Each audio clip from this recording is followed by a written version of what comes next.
गणेशाय नमः।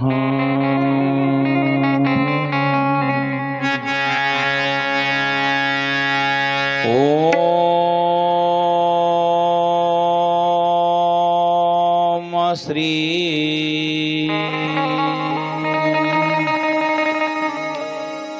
सरस्वती नमः।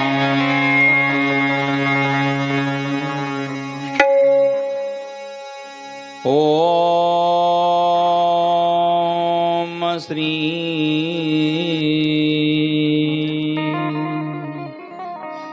गुरुदेवाय नमो नमः।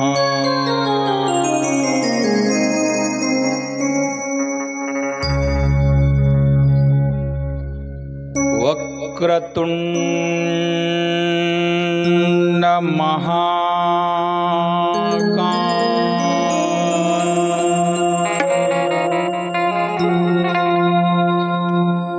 सूर्यकोटि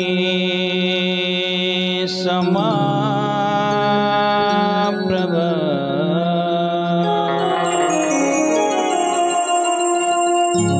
निर्विघ्नं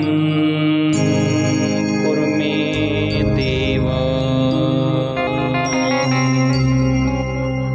सर्वकार्येषु सर्वदा।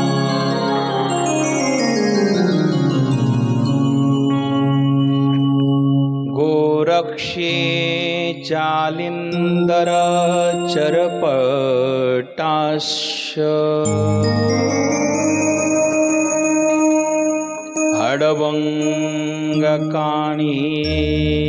अडवंगकाणीपमचीन्द्र आद्या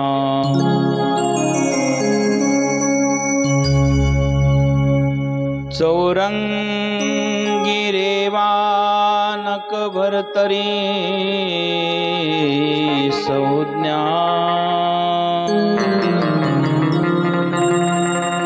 भूम्यान भूवर्ण नौनाथ सिद्धः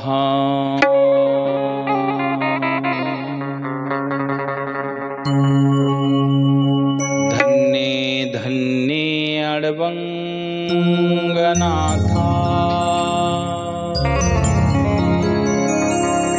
तुमच्या चरणी ठेवितो माथा।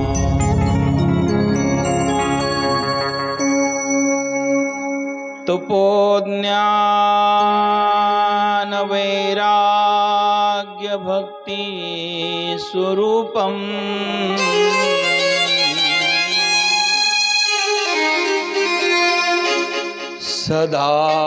सदालंकृतं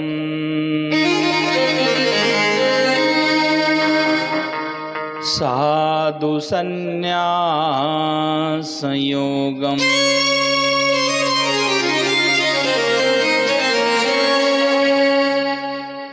मुखे यस्य वेदांत शास्त्रार्थ नीति नमो नारायण गिरी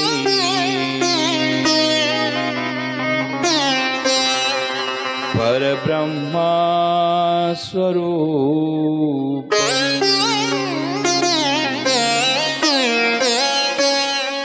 नमो नारायण गिरी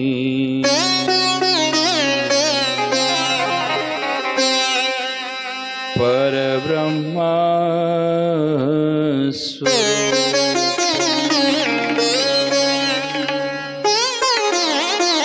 नमो नारायण गिरी परब्रह्म स्वरूपम। सद्गुरु नारायण गिरी महाराज की जय।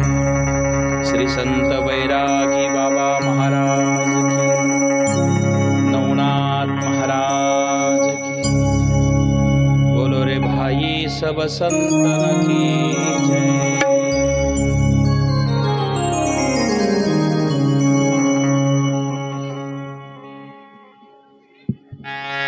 अलख निरंजन, अलख निरंजन, अलख निरंजन, अलख निरंजन। सर्वांनी टाळी वाजवून अलख निरंजन, सर्वजन प्रेमाने अलख निरंजन, अलख निरंजन। हात मोकळे करा एकदम, एक टाळी। अलख निरंजन, अलख निरंजन, अलख निरंजन, अलख निरंजन, अलख निरंजन, अलख निरंजन,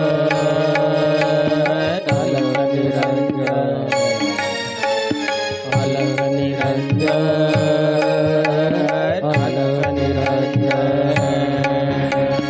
अलख निरंजन, अलख निरंजन, अलख निरंजन आदेश।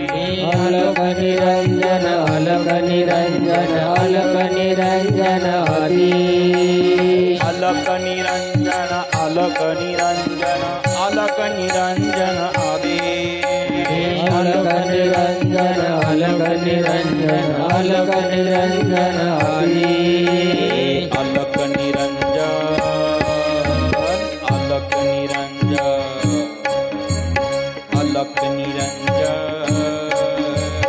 अलख निरंजन। अलख निरंजन, अलख निरंजन, अलख निरंजन, अलख निरंजन।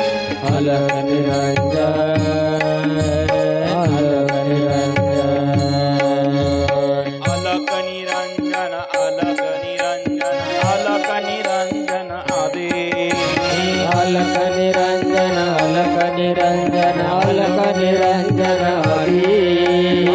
अलख निरंजन, अलख निरंजन, अलख निरंजन आदेश। अलख निरंजन, अलख निरंजन, अलख निरंजन आदेश। अलख निरंजन,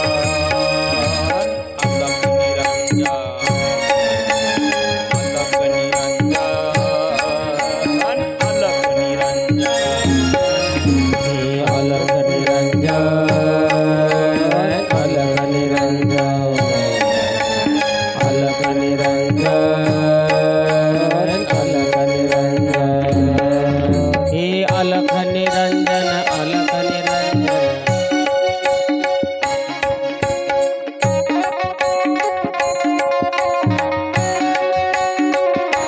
सर्वांनी टाळी वाजवून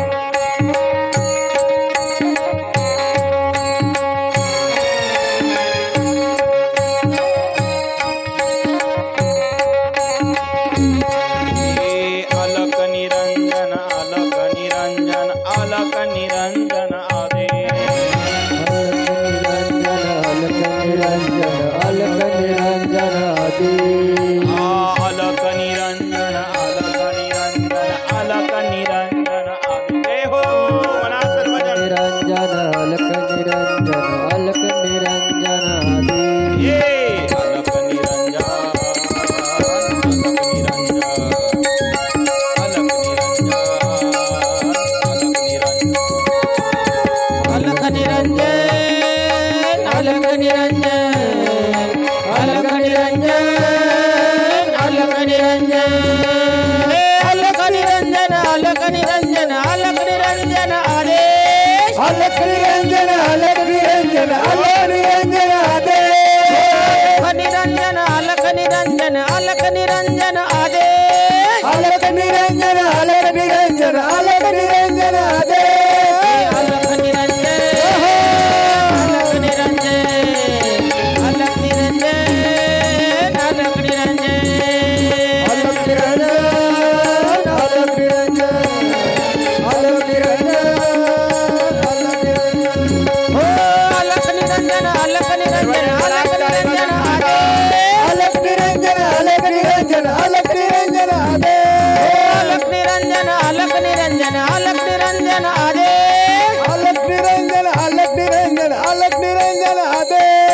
अलग निरंजन अलग निरंजन अलग निरंजन अलग निरंजन अलग निरंजन अलग निरंजन अलग निरंजन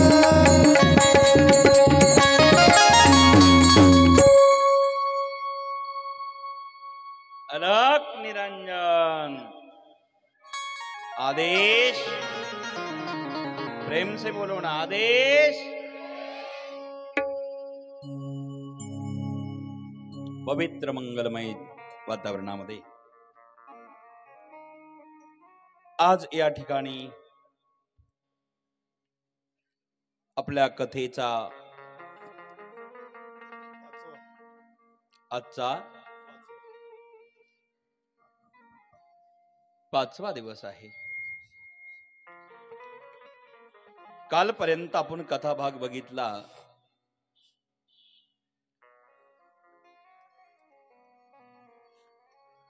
गोपीचंद राजाला दीक्षा देऊन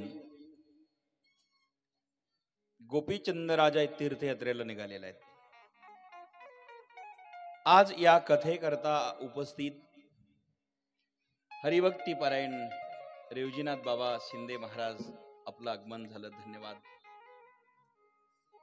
आत्ताच टाकळी भानचे आमचे सर्व भक्त परिवार राजभाऊ कोकणे पाटील आणि टाकळी भानचे सगळे मंडळी इथे उपस्थित आहे. आणखी सिलेगाव उमऱ्यावरनं आलेले सिरेगावचे आलेले आबा आहे का आबा आले आणि गावकरी तिथे माझी नवनाथ कथा पहिली कथा नवनाथ भारतातली महाराष्ट्रातली सगळ्यात आधी झालेली सुरुवात शिरेगाव. आबा तुम्हाला धन्यवाद. भिकाभाऊ महाराज आलेले आहे आजही त्यांनाही धन्यवाद. आणखीन कोणत्या गावचे असेल तर सांगा नाव. परिसरातील आलेले गाव सर्वजन मला नाव सर्वांची ज्ञात नाही पण संयोजक सांगतील. इकडे आहे ना पुढे उभा राहा. केंदळ आहे आरडगाव आहे खुरसरगाव आहे मोसळवाडी पाथरे लाख टाकळी मिया. आता राहिले असेल त्यांना दोघांना भांडा तुम्ही नंतर. झाले ना सर्वजण आलेले. आता कोणी नाही ना आलेल्या सर्वांना वंदन करतो टेजवरनं. आपण या सुंदर भाव पडेगाव आहेत. भाव सुंदर आहे. मला आज अमोल महाराज गाढे यांचा फोन आला होता. इथं कोणी पाहुणे त्यांचे आहे ना. ते म्हणाले महाराज काय लोक आहे म्हटले तिथे एवढ्या वस्तीवर लोक जमतात. आज येणार होते सगळेजण आपण आहात. आणि आमचा संच तर भीष्माचार्य आमचे बाबूजी खंडे महाराज राहुल महाराज लखनगिरी मगरजी दीपकजी आदिनाथजी प्रेमनाथ धर्मनाथ सगळ्यांना धन्यवाद. इथे रोज आनंद घेणारे ह्या चिमुकल्या मुली बघा ना किती गोड आहे. खऱ्या अर्थाने त्यांच्याकडे बघितलं ना तर खऱ्या काय आनंद घेतात. ही नवनाथांची कृपा आणि बैरागे बाबांचे आशीर्वाद आहे. हे संस्कार घडले पाहिजे. नाहीतर आम्हाला सर्वांना माहिती आहे की डीजे पुढे नाचावं लागतं. ते कोणाला सांगावं लागत नाही बरं का उमरेकर. सगळ्यांना सांगावं पण तिथे सगळे नाचतात. पण कीर्तनात नाचणं म्हणलं का अवघड आहे रामभाऊ. पण इथले सगळे कीर्तनातही नाचतात. आमचे टाकळी भांचे राजूभाऊ बोडखे पाटील सगळेजण आले त्यांना धन्यवाद. त्यांनी माझी 2005-06 ला मला वाटतं आता बरेच वर्ष झाली 5-6चा काळ असेल तो रामकथा केली होती. आणि त्यांच्या गावात बऱ्याच वर्षांनी नारंगिरी बाबा त्या कथेच्या माध्यमातून आले होते. आणि राजूभाऊ आणि सगळं गावकरी मंडळी त्या गावाशी आश्रमाच्या माध्यमातून जोडल्या गेले. राजूभाऊ आठवताना भोजन आपल्याकडे झालं होतं. आज तुम्ही आहात. जेव्हा नारंगिरी बाबा होते आपण पाहिलंय. जेव्हा माझी जिथे कथा असायची तर कथेमध्ये एक दिवस का असाना नारंगिरी बाबा आल्याशिवाय मी कथाच करत नव्हतो. हा माझा संकल्प होता. त्यात तुम्ही साक्षीदार आहात. आपल्या गावात पाहिला. आजही जर आपले गुरु महाराज असते तर मी नक्कीच आग्रह केला असता, या गावातही इथेही बाबाचंच कीर्तन असतं शेवट. नारायणगिरी महाराज या जगातले अद्वितीय परब्रह्म, की ज्यांनी सर्व समाजाला समता, एकता आणि भेदभाव नष्ट करण्याचं काम केलं आणि ते शिकवलं. महाराज गेले की म्हणायचे हे गाव आमचं आहे. मग गावातल्या जाती, धर्म, पंथ, कुळ, स्त्री, पुरुष हे नाही कधी, हे पक्ष तो पक्ष हे माणसं नाही हो, हे गाव आमचं आहे बस. त्या गावात एखादा माणूस असा असायचा, शिंदे बाबा, तो पिलेला असायचा आणि त्याला गावात कोणी हिंगलावून नाही विचारायचे नाही. महाराज म्हणजे आमचा माणूस हो तो. आणि आशाला म्हटलं की तो सुधरून जायचा. बिघडलेला माणूस सुद्धा सुधारलेले अनुभव नारंगिरी बाबांच्या जीवनातून आपण पाहिले. म्हणजे नास्तिकालाही कधी ते नास्तिक म्हणाले नाही, ही योग्यता त्यांची होती. नाथ महाराज तेच करताय ना. आपली कथा तीच सुरू आहे आता. गोपीचंद राजाने अपराध केला होता वास्तविक जालिंदरनाथ महाराजांचा. पण संत कशा असतात, अपराध करूनही त्याला शेवटी क्षमा केली आणि चिरंजीव पद दान दिलं आणि त्याला दीक्षा दिली आणि संन्यासी केला. म्हणजे ज्यांनी अपराध केला, ज्यांनी गुन्हा केला, त्याच्यावरही दया करतात, त्याला संत म्हणतात. दया करणं मनुष्याचा हा मुख्य गुण आहे. ज्याच्याकडे क्षमता आहे दंड देण्याची तरी तो माफ करतो, त्याला महात्मा म्हणतात. धर्मराजाकडे दंड देण्याची क्षमता होती, पण धर्मराजाने कधीच अन्याय केला नाही, त्याचं नाव धर्मराज. कौरव पांडवापैकी एकालाच राज धर्मराज का नाव पडलं? नाव तसं पाहिलं तर विदुष्टिर आहे. सगळं जग त्याला धर्मराजा म्हणतं का? अधर्माने तो कधी वागला नाही. नाव जरी विदुष्टिर होत, पण विदुष्टिर नाव असूनही त्याला सगळं जग धर्मराजा म्हणतं. बाबूजी, का धर्म ज्याने सोडला नाही, अधर्म कधी स्वतः केला नाही, म्हणून विदुष्टिराचं नाव धर्मराज आहे.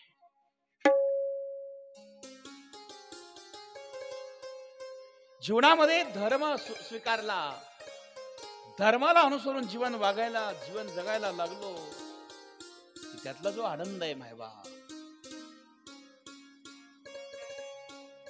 तो न भूतन भविष्यती प्राप्त होणार आहे. अलौकिक आनंद आहे. आज गोपीचंद राजा धर्म समाजला, धर्म सांभाळला आणि तीर्थयात्रा करत निघाला. यात्रा करता करता गोपीचंद राजा महाराज अत्यंत आनंदाने यात्रा करत असताना एक घटना घडली. गोपीचंदाची जी बहीण आहे, तिच्या सासरवाडीला मात्र हे कोणाला पटलेलं नव्हतं. तिथला राजा तिलकचंद, कारण यांनी जोग दीक्षा घेतली ही वार्ता ज्या वेळेस कळाली, त्यांना हे पटलं नाही. आणि चंपावती ही त्याची बहीण आहे, तिचा सासरा राजा आहे तिथला तिलकचंद. परिणाम असा झाला, त्या ठिकाणी यात्रा करत गेलेला हा गोपीचंद स्वदेशा सांडूनी कौल बंगलात, स्वदेशा सांडूनी कौल बंगलात, आला गोपीचंद पौल पटनात, आला गोपीचंद पौल पटनात.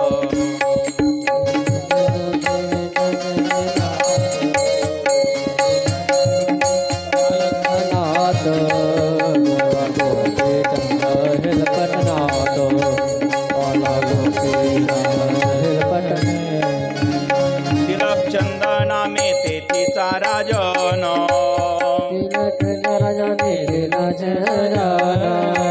बहीण चंपावती तयाची सून, जनाची सून, संन्यासी सोये राम मातेचा तो भीक, संन्यासी सोयरा मागतोय भीक, कळता प्रजाला हसतील लोक, कळता प्रजाला हसतील लोक. संन्यासी सोयरा मागतोय भीक, संन्यासी सोयरा मागतोय भीक, कळता प्रजेला हसतील लोक, कळता प्रजेला हसतील लोक. ज्यावेळेस यात्रा करत करत करत गोपीचंद निघाला आणि त्याच वेळेस तिलकचंदाच्या राजधानीमध्ये गेला. पण तिलकचंदाला ही गोष्ट पटलीच नाही. एका वेळेला सर्वच माणसाला सर्व गोष्टी पटतील असं नसतं. संन्यासी सोयरा झाला, राज्य टाकून गेला आणि संन्यासी झाला, हे तिलकचंदाला पटलं नाही. परिणाम, गोपीचंद ज्यावेळेस बहिणीला भेटण्याच्या उद्देशाने त्या राजवाड्यात गेला, दाशी यांनी सांगितलं की राजाने सांगितलं याला बहिणीपर्यंत पोहोचू देऊ नका, आणि भिक्षा मागायला आला असेल तर आश्वशाळेत द्या, आश्वशाळेत मध्ये नेऊन भिक्षा द्या. त्याला आश्वशाळेत बसवलं. महाराज आणि मैनावती आपल्याला इथेच येऊन भेटणार आहे. ज्यांनी सर्वस्वाचा त्याग केला त्याला आश्वशाळा काय, महाल काय, गोशाळा काय महाराज, ठीक आहे म्हणाले. आपण भोजन करा. भोजनही दिलं. गोपीचंदाने भोजन केलं. खिडकीतनं काही त्या दाशी बघू लागल्या आणि चंपावतीकडे बघून त्या ठिकाणी टोचून बोलू लागल्या. बघा, भाऊ राजा होता, संन्यासी झाला आणि आता आश्वशाळीत त्याला जेवण द्यावं लागलं. एवढी दयाहीन परिस्थिती आहे गोपीचंदाची. यापेक्षा मरण बलं. एखाद्याने तापलेलं तेल कानात टाकावा तसा त्रास त्या चंपावतीला होऊ लागला.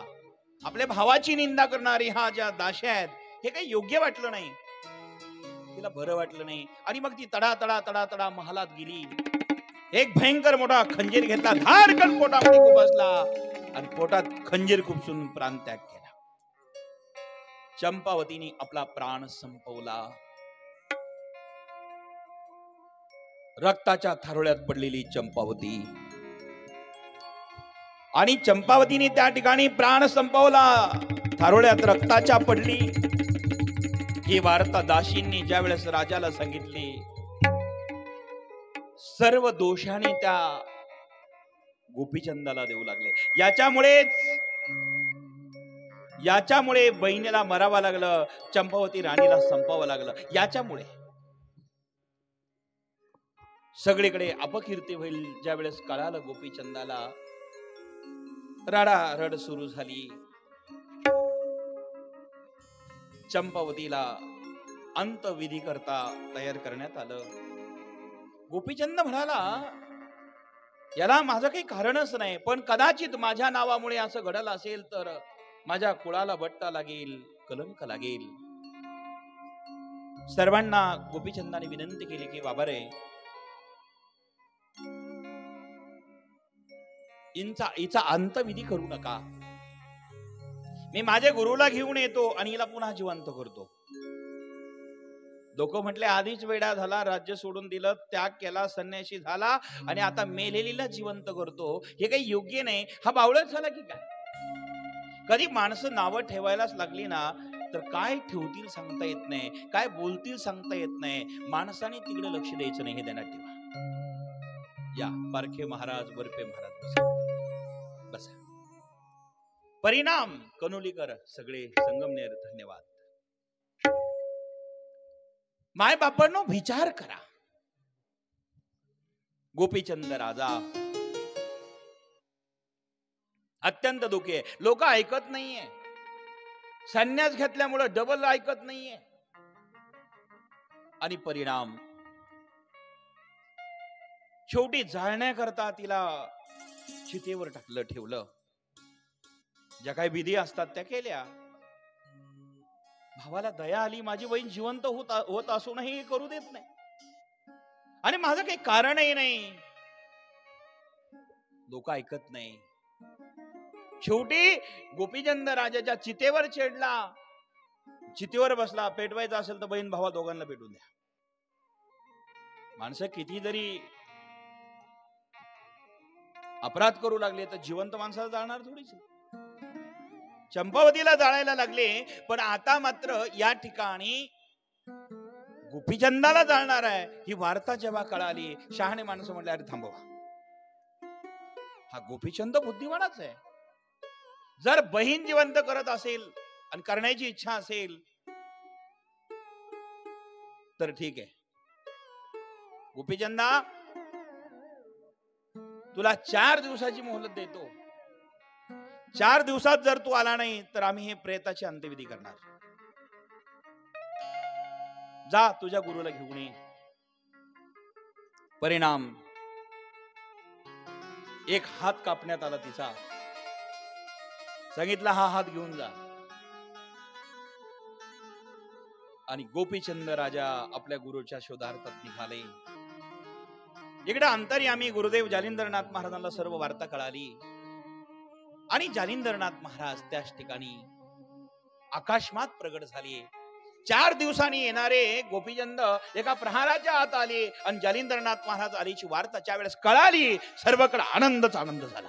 जालिंदरनाथ महाराज की सर्वजन प्रसन्न झाले. आपल्या गुरुला 4 दिवसानंतर आणणार होते. 4 दिवसांनी येणारे आमचे गुरु आज एका प्रहाराच्या आत आले आणि एका प्रहाराच्या आत ज्या वेळेस गुरु आले ही वार्ता कळाली, सगळीकडे चर्चा झाली. आणि जालिंदरनाथ महाराजांना बघितलं सगळं प्रजा लट लट लट लट कापू लागली. अन्याय करणारे एखादा महात्मा जर आला आणि सत्य महात्मा जर दिसला त्याला घाबरत असतात.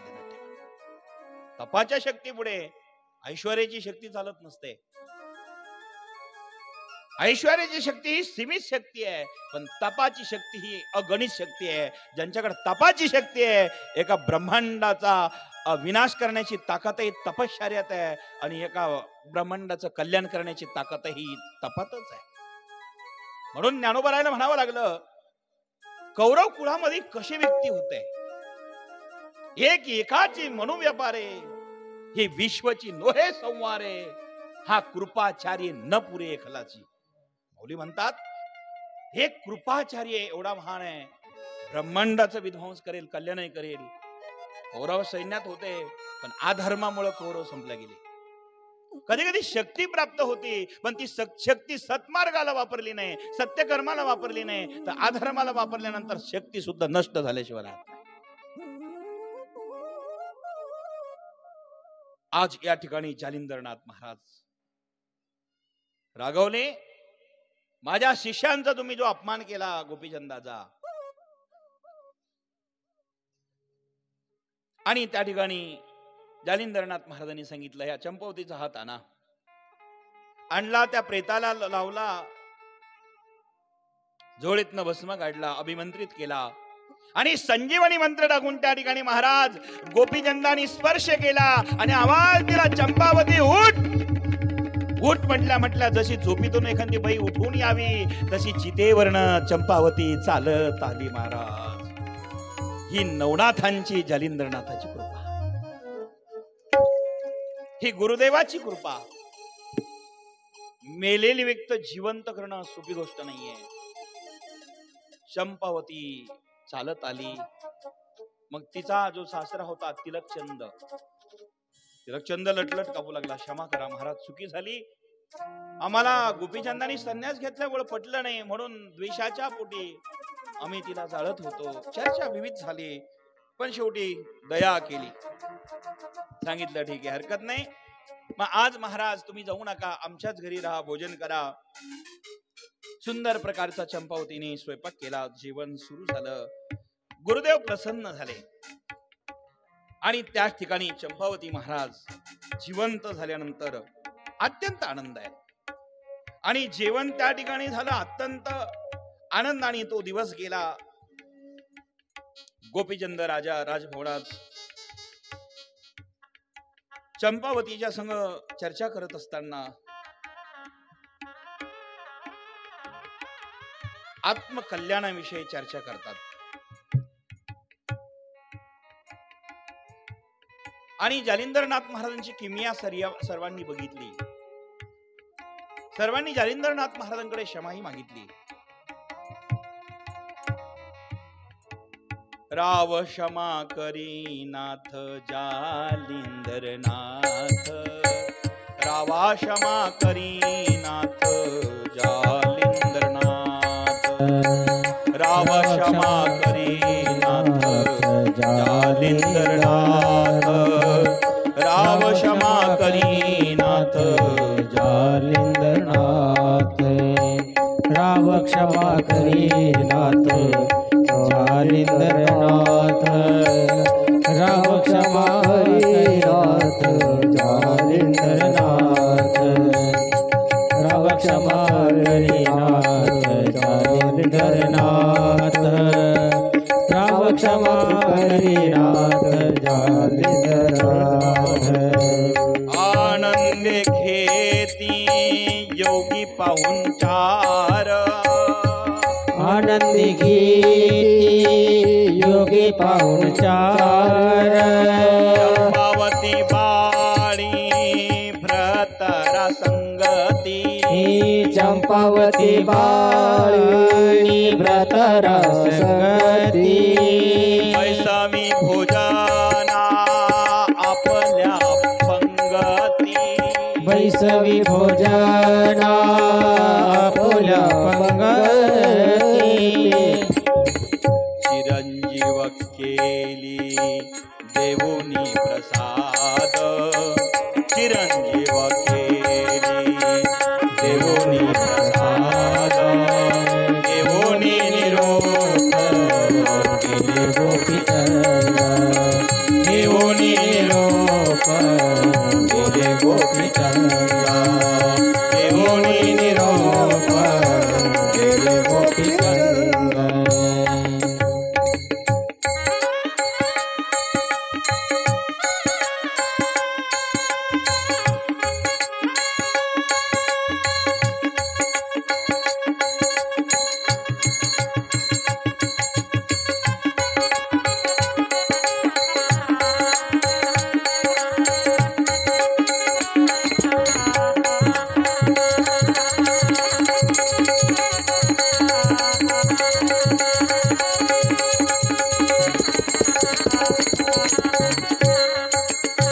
गोपीचंद तपा बद्रिका वनाता, गोपीचंद तपा बद्रिका वनात, गोपीचंद तपा बद्रिका वनात, गोपीचंद तपा बद्रिका वनात, जालिंदर कानिप त्याला पटनात, जालिंदर कानिप याला पटनाथ, जालिंदर कानिप याला पटनाथ, जालिंदर कानिप याला पटनाथ.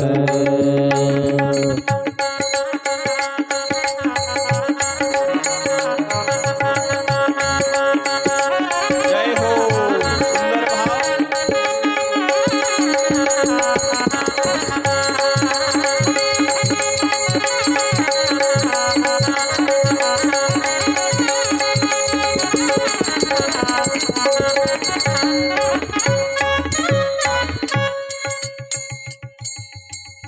जालिंदरनाथ महाराज की जय. सुंदर भाव ज्या वेळेस सर्वांनी क्षमा मागितली, गोपीचंद राजाला त्या ठिकाणी गुरुदेवाचा पुनश्च आशीर्वाद प्राप्त झाला आणि सर्वांनी पाहुणचार करून चंपावतीची ही क्षमा मागितली. तिलकचंदाने माझ्याकडनं चुकी झाली, विविध प्रकारची चर्चा. आता गोपीचंद राजा चिरंजीव करून प्रसाद देऊन त्या ठिकाणी अत्यंत आनंदाने आणि बद्रिकावनात जातात, तपश्चर्या करतात. कानिपनाथ महाराज मात्र हेला पट्टणात आहे. सुंदर भाव यात्रा करता करता 12 वर्षे तप पूर्ती सोहळा, उद्यापन, अन्नदान सकळ त्या ठिकाणी घडले आणि सर्वांना आशीर्वाद देण्याकरता नाथ पंथात अनेक प्रकारचे कार्य कानिपनाथ महाराज पुढे करू लागले. कानिपनाथ महाराजांची कीर्ती जगात पसरलेली. आता इकडे आपल्या गुरुच्या शोधार्थात गोरक्षनाथ महाराज मात्र व्याकुळ आहेत. कानिपनाथाने गोरक्षनाथाला सांगितलं, मच्छिंद्रनाथ महाराज श्री राज्यात आहे, जा तुम्ही त्यांना शोधण्याकरता. आणि त्यावेळेस गोरक्षनाथ महाराज गुरुच्या भेटी करता. श्री राज्याची सीमा येताची गोरक्ष, श्री राज्याची सीमा येताची गोरक्ष, श्री राज्याची सीमा येताची गोरक्ष, श्री राज्याची सीमा येताची गोरक्ष.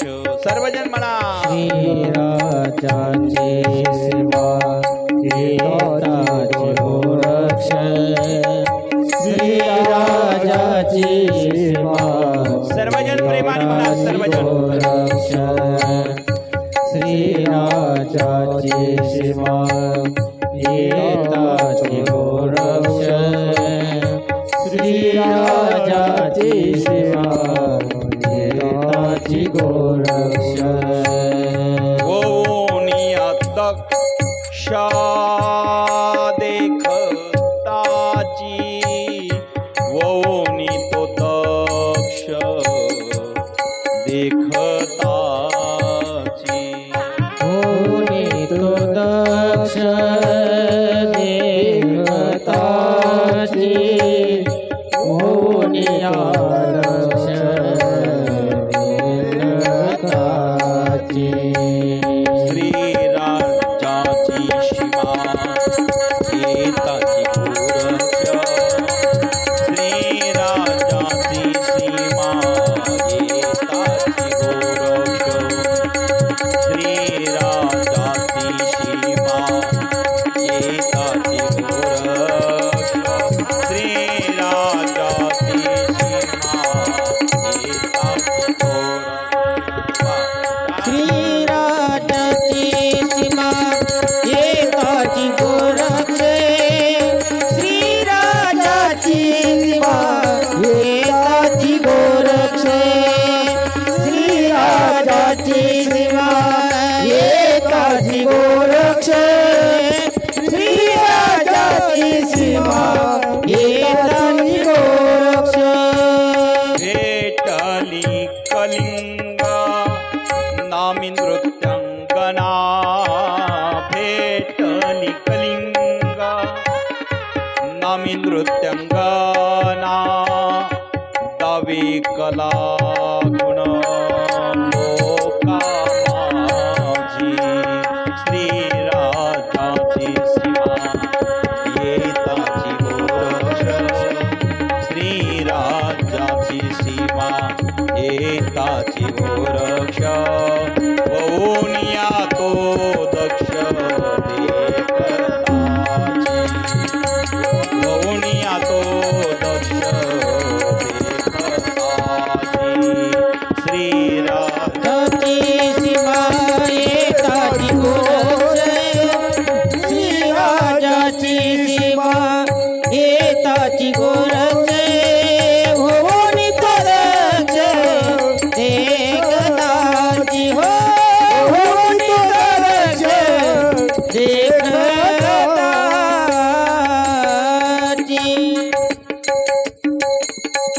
अलक निरंजन आदेश. जरा आवाज कमी झाला हो, जरा प्रेमाने म्हणा ना, अलक निरंजन आदेश. धन्यवाद. श्री राज्याच्या सीमेवरती गोरक्षनाथ महाराज येतात आणि त्यावेळेस कलिंगा नावाची नृत्यांगना त्या ठिकाणी पाहिली. गोरक्षनाथ म्हणाले, ही कलिंगा कुठे चालली असावी, श्री राज्याची सीमा आहे. गोरक्षनाथ महाराज तिच्या पुढे प्रगट झाले आणि सांगितलं, कलिंगा तू कुठे चालली? तिने सांगितलं, महाराज मी श्री राज्यात चाललेले आहे, कारण त्या ठिकाणची राणी फार सुंदर आहे, सात्विक आहे. आणि तिच्या पुढे जाऊन आमच्या नृत्यांगना कला आम्ही दाखवतो, भरपूर धन दान देते म्हणून आम्ही तिथे जात असतो. गोरक्षनाथ म्हणाले, कलिंगा, तुझ्या या नृत्यांगना बरोबर मलाही प्रवेश मिळेल श्री राज्यात, येऊ देता का आपण?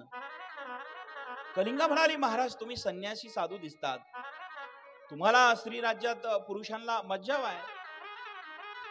श्री राज्याच्या सीमेच्या आत पुरुष टिकू शकत नाही, जगू शकत नाही, आणि आला तर येणं त्याला योग्य नाही, मज्जावच आहे. परिणाम सुंदर भाव, सुंदर वातावरण. या श्री राज्यामध्ये पुरुषाला मनाव आहे, येणं शक्य नाही.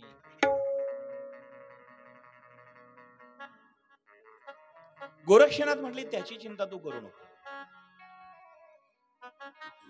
पण महाराज तुम्ही जर आलात, तुम्ही पुरुष आहात, तुम्ही येऊन काय करणार? गोरखनाथ म्हटले, मला फार मोठी सुंदर कला येते, मी जरा नृत्यांगनाचं गायन आणि नाचणं केलं, गाणं केलं तर तुला आणखीन द्रव्य मिळेल. ती म्हणाली, महाराज तुम्हाला शक्य कसं? बघायचं का? हो. झोळीतनं भस्म काढला, कपडाला लावला, आणि भस्म कपडाला लावल्या लावल्या महाराज त्याच ठिकाणी अनेक वाद्ये वाजू लागले, गीत वाजू लागले, वाद्ये वाजू लागली. आणि वाद्ये वाजत असताना, गीत चालू असताना त्या ठिकाणी अनेक स्त्रिया प्रगट झाल्या, आणि स्त्रिया प्रगट होऊन नृत्य सुरू झालेले आहेत. परिणाम त्या ठिकाणी, आणि हे नृत्य चालू असताना सुंदर वाद्य, सुंदर भाव, कपडाला भस्म लावला, स्त्री रूप धारण केलं. सनायाचं वाद्य वाजू लागलं, ढोल वाद्य, मंगल वाद्य. त्याच ठिकाणी तो सोहळा सुरू झाला.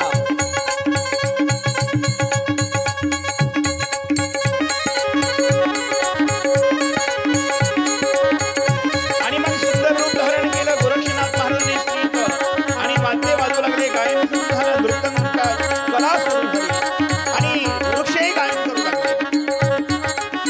वृक्षाच्या पानातून, पत्त्यातून आवाज येऊ लागला, सुंदर मंगल वाद्य आवाज, सुंदर सुस्वरे वाजू लागले. गोरक्षनाथ महाराजांची किमया कपात. सर्वांना आनंद, समाधान, आणि त्या आनंदामध्ये, समाधानामध्ये प्रसन्न झालेली कलिंगा म्हणाली, गोरखनाथजी तुम्ही या ठिकाणी ही कला दाखवता, अद्भुत अद्भुत महाराज. एका एका वृक्ष डोलू लागले, पानं हलू लागली. गोरक्षनाथांच्या तपाच्या शक्तीमुळे सृष्टीवर परिणाम झाला. हरिनारायण साक्षात गोरखनाथजी, आणि सगळे जण नाचत असताना मंगल वाद्य, गीत, सुंदर भाव.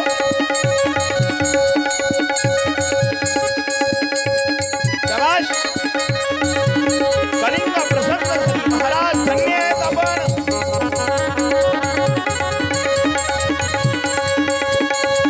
आणि ते वातावरण बघितल्या बघितल्या कलिंगा म्हणू लागली, गोरखनाथजी श्री राज्यात माझ्या बरोबर मी आपल्याला प्रवेश देते, धन्यवाद आपल्याला गुरुदेव. अलक निरंजन आदेश. माणसाचा ताल लवकर प्रगट होत नाही. गोरक्षनाथ महाराजांनी सृष्टीत ताल निर्माण केला. भगवान श्रीकृष्ण नाचत होते तेव्हा सृष्टीवर परिणाम झाला होता. तक दिना दिन बाजे बाजा, बाजे बाजा, अरे नाचे कन्हैया तो आवे मजा. तक दिना दिन बाजे बाजा, बाजे बाजा, अरे नाचे कन्हैया तो आवे मजा. भगवान श्रीकृष्ण नाचायला लागले, सृष्टीवर परिणाम. आज गोरक्षनाथाने क्रिया केली. शाबास.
ज्यांनी सुंदर कथा केली तेही आबा आणि मंडळी धन्यवाद. उमरेकर आहेत, करोलीकर, सर्वांना धन्यवाद.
सर्वांनी टाळी. ताक दिना दिन बाजे बाजा, बाजे बाजा, अरे नाच कन्हैया तो आवे मजा, अरे नाच कन्हैया तो आवे मजा, अरे नाच कन्हैया तो आवे मजा. मला तर अरे नाच कन्हैया तो आवे मजा, अरे नाच कन्हैया तो आवे मजा, अरे नाच कन्हैया तो आवे मजा.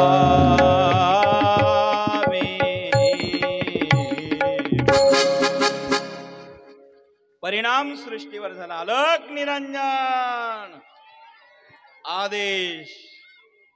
आज या ठिकाणी गोरक्षनाथ महाराज कलिंगेचे समोर भस्म लावलेला आहे.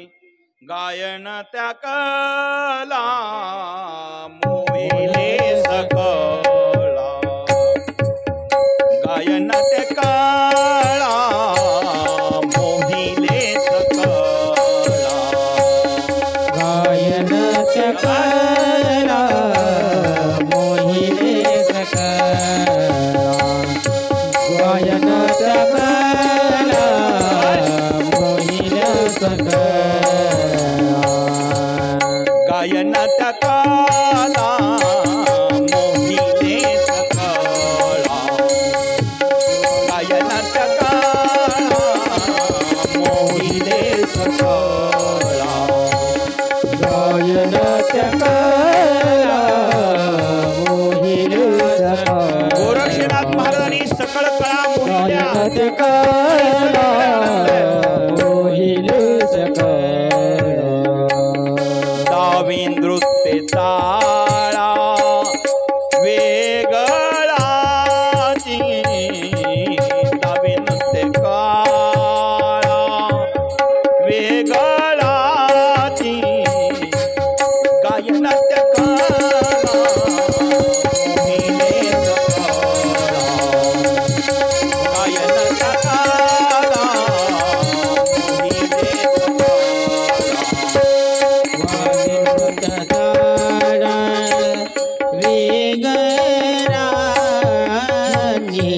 मोहिले नृत्याचा वेगळा गायन त्या कला मोहिल सकला. गोरक्षनाथ गायन त्या मोहिल सकला. ऐकोनी हर्ष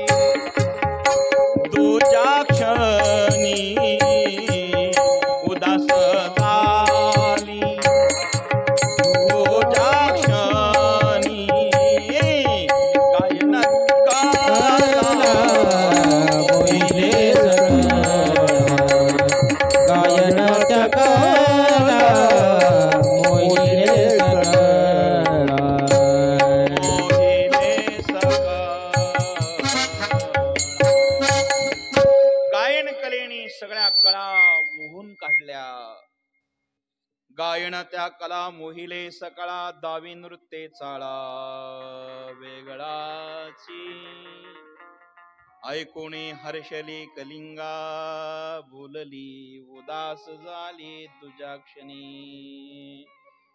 पण महाराज हे सगळं बरं आहे हो, पण आणखीन एक अडचण आहे.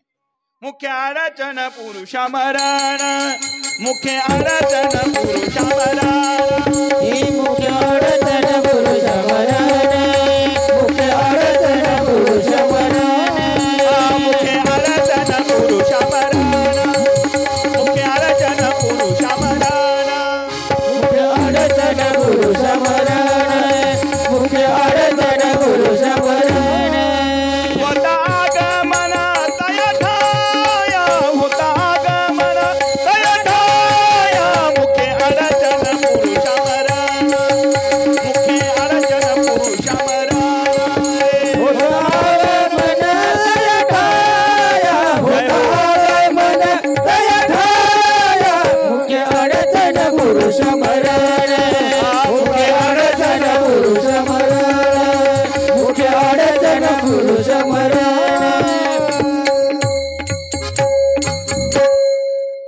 एकच अडचण आहे महाराज, कला बघितली, गायन विद्या बघितली, पण जर तिथे पुरुष गेले तर जिवंत राहणार नाही. ती मुख्य अडचण आहे. आता कसं करणार? खरा कलावंत रुद्र तू साक्षात, होई रे घात येऊ नको, बोले तिचा प्रति मृत्यूच ना भीती, नको ठेवू चित्ती शंका काही, पूर्वडाहून मृदुंग वादन, साध मी करीन तुझा दोषे, सत्य बोलाया गुये मार्ग भला, लपवी नावाला गोरक्ष तो, वज्र हर्ष स्पर्श असे कोण आसे, पेरिले नाग असे क्षमेवरी, वज्र हर्ष स्पर्श असे कोण आसे, पेरिले नाग असे क्षमेवरी. गोरक्षनाथ म्हणले चिंता करू नकोस, भीती बाळगण्याची गरज नाही. पुरुषाला मरण असेल पण योगेश्वराला मरण नाहीये. मी योगी आहेत. जो रोगी आहे त्याला भीती आहे, जो योगी आहे त्याला काय भीती आहे? संत ही योगी असतात, घाबरण्याचं कारण नाही. आणि मग ठीक आहे, मी तुझ्या बरोबर पूर्वडा नावाने येईल आणि मृदुंगाचं वादन करेल. त्यावेळेस कलिंगेने परवानगी दिली आणि परवानगी देऊन मायबाप कलिंगे परवानगी देती पूर्वाला म्हणून गोरक्षनाथ महाराज स्त्री रूप धारण केलं आणि श्री राज्याच्या सीमेत प्रवेश मिळाला. पण इकडे वज्रास्त्र, स्पर्शास्त्र, मोहनास्त्र हे मंत्रून सीमेवर पेरले, कोणी मधी येऊ नये म्हणून. वज्रास्त्र, स्पर्शास्त्र, मोहनास्त्र 3 प्रकारचे अस्त्र सीमेवर पेरले, इथे कोणी प्रवेश करू नये म्हणून. परिणाम गोरक्षनाथ महाराज स्त्री राज्यामध्ये कलिंगाच्या समवेत त्या स्त्रियांच्या समूहामध्ये एक स्त्री होऊन तिचं नाव पूर्वडा, त्यांच्यात प्रवेश मिळाला. लक्षपूर्वक ऐका. आणि स्त्री राज्यात त्या ठिकाणी मध्ये जाताना घटना अशी घडली, प्रवेश सीमेच्या आत केला आणि तितक्यात बजरंगबली हनुमंतराया भुवक्कार करण्याकरता त्या सीमेवर आले आणि त्या ग्रामाची सीमा पाहिली.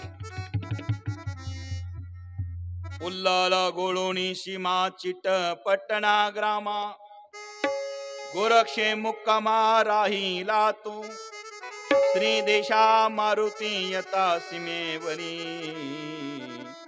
वज्र छातीवरी आदळले. ते वज्र छातीवर आदळलं. भुवकार करणारा हनुमंतराया, पण हे 3 अस्त्र टाकलेले आहेत गोरखनाथाने.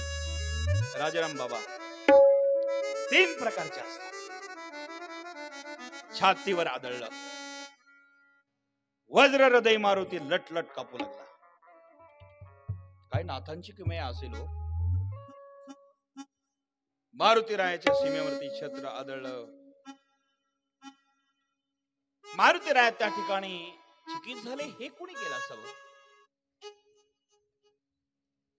स्पर्शास्त्र धरती चिटके मारुती, स्पर्शास्त्रे धरती चिटके मारुती, स्पर्शास्त्रे धरती चिटके मारुती, स्पर्शास्त्रे धरती चिटके मारुती. भ्रमिष्टले मती मोहन आसरे, भ्रमिष्टले मती मोहन आसरे, भ्रमिष्टले मती मोहन आसरे, भ्रमिष्टले मती मोहन आसरे. नागास्त्र गुंडाळी पडे अंगा पिळी, नागास्त्र गुंडाळी पडे अंगा पिळी, नागास्त्र गुंडाळी पडे अंगा पिळी, नागास्त्र गुंडाळी पडे अंगा पिळी. दया भवाळी येऊ पाही, दयाला भोवळी येऊ पाही, दयाला भवाळी येऊ पाही, दयाला भोवळी येऊ पाही. स्पर्शास्त्र धरती चिटके मारुती, स्पर्शास्त्रे धरती चिटके मारुती, स्पर्शास्त्रे धरती चिटके मारुती, स्पर्शास्त्रे धरती चिटके मारुती. अलग निरंजन. तीन प्रकारचे अस्त्र होते. तिन्ही प्रकारचे अस्त्र जे आहेत त्या तिन्ही प्रकारच्या अस्त्रांनी एकाच वेळेला प्रभाव मारुतीवर केला.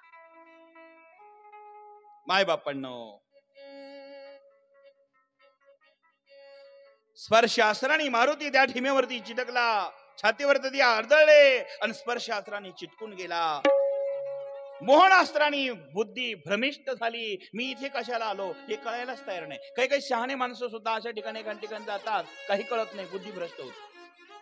आज मारुतीला मोहनास्त्राच्या प्रभावाने मी कोण आहे, कशाला आलो, काय करतो हेच कळेना, मोहन घेतलं. स्पर्शास्त्राने चिटकले, मोहनास्त्राने बुद्धी भ्रमित झाली. आणि एक तिसरा अस्त्र नागास्त्राने मारुती रायाला जखडून बांधून टाकलं. काय गोरखनाथ असेल हो. मारुतीची ही दुर्दशा पाहिली, त्याला भोवळ आली. भोवळ येऊन गरगर गरगर गरगर गरगर गरगर मारुती तिथे खाली पडला. आणि खाली पडल्या पडल्या मारुती रायाने विचार केला, आता काही कळत नाही, आता काही समजत नाही, आता मला काही कळेना. नागास्त्राने बांधलेलं आहे, मी कशा अर्थ आलो हे कळेना. आता धरतीला मी चिटकलेलो आहे. या संकटात मला कोण सोडवणार. अंतकाळी माझा विश्वरच असणार आहे, रामाशिवाय पर्याय नाही. आणि त्यावेळेस रामाचा धावा हनुमंताने सुरू केला. मारुती संकटी देखे अंतरदृष्टी, मारुती श्रीरामाला संकटी कळालं माझा मारुती देखे संकटी आहे. अंतरदृष्टी, मारुती संकटे देखे अंतरदृष्टी, मारुती संकटे देखे अंतरदृष्टी. हे राम उठा उठी धावले जे, राम उठा उठी धावले जे. इंद्राश्रे विभागाश्रे रामे गरुडाश्रे, इंद्राश्रे विभागाश्रे रामे गरुडाश्रे. इंद्रसे बनसे राम गरुडासे, इंद्रसे बनसे राम गरुडासे. छेदी विष्णु अस्त्रे सर्वज्रा, छेदी विष्णु अस्त्रे सर्वज्रा. अस्त्राचे बंधन करोनी खंडन, अस्त्राचे बंधन करोनी या खंडन. अस्त्राचे बंधन करुणी खंडन, अस्त्राचे बंधन करुणी खंडन.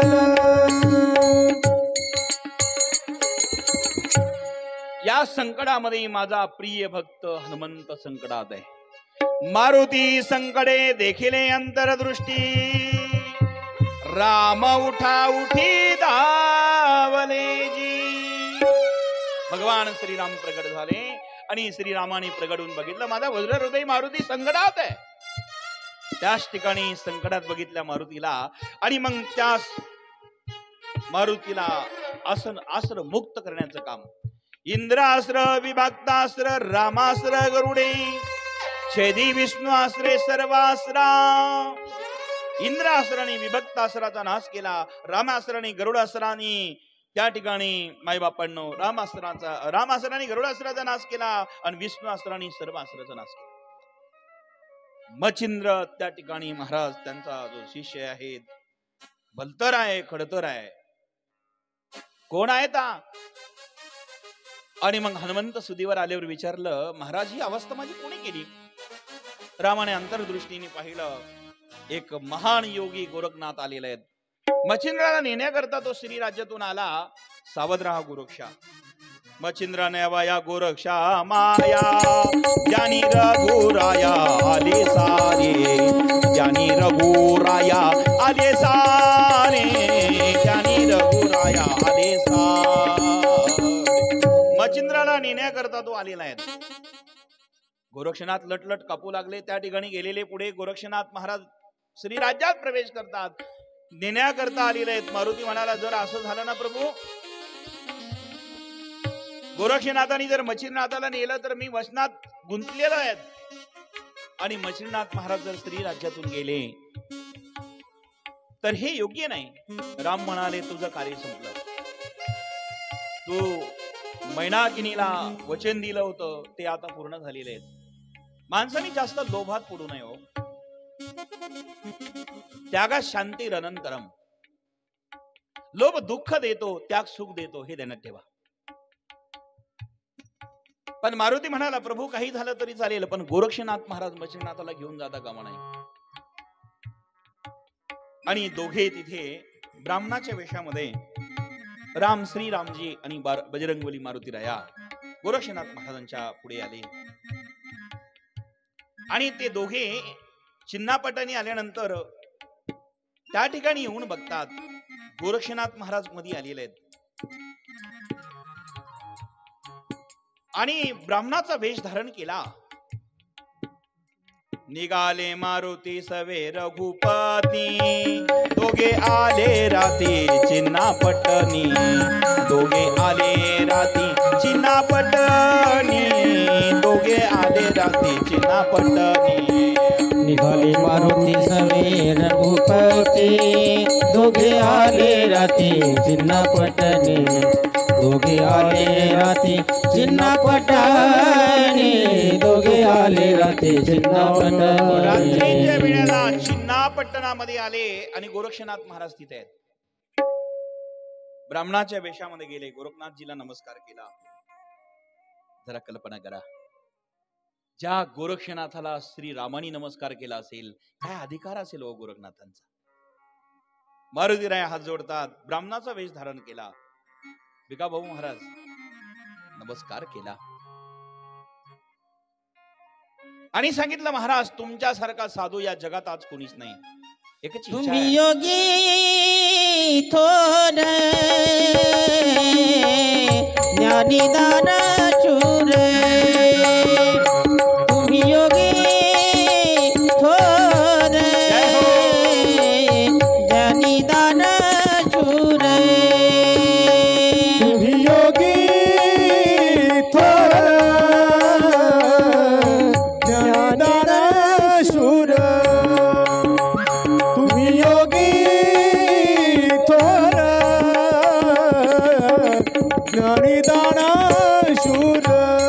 हो तुम्ही योगी थोर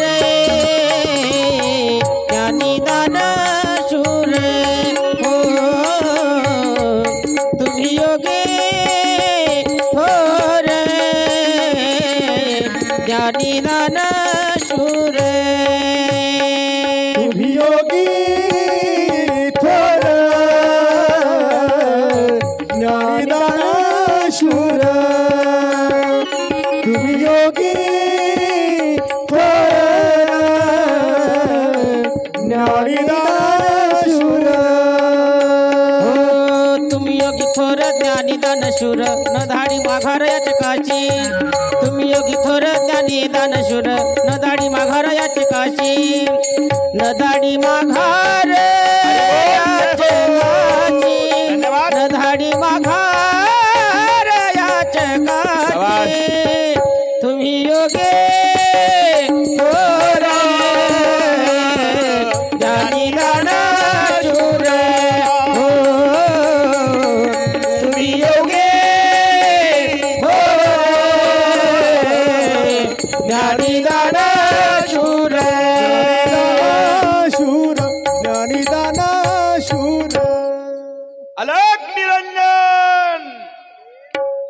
आदेश. भगवान श्रीराम बजरंगबली हनुमंतराया जातात, हात जोडले, सांगितलं तुम्ही योगी थोर दान ज्ञानी दानशूर, तुमच्यासारखे दानशूर जगात नाही.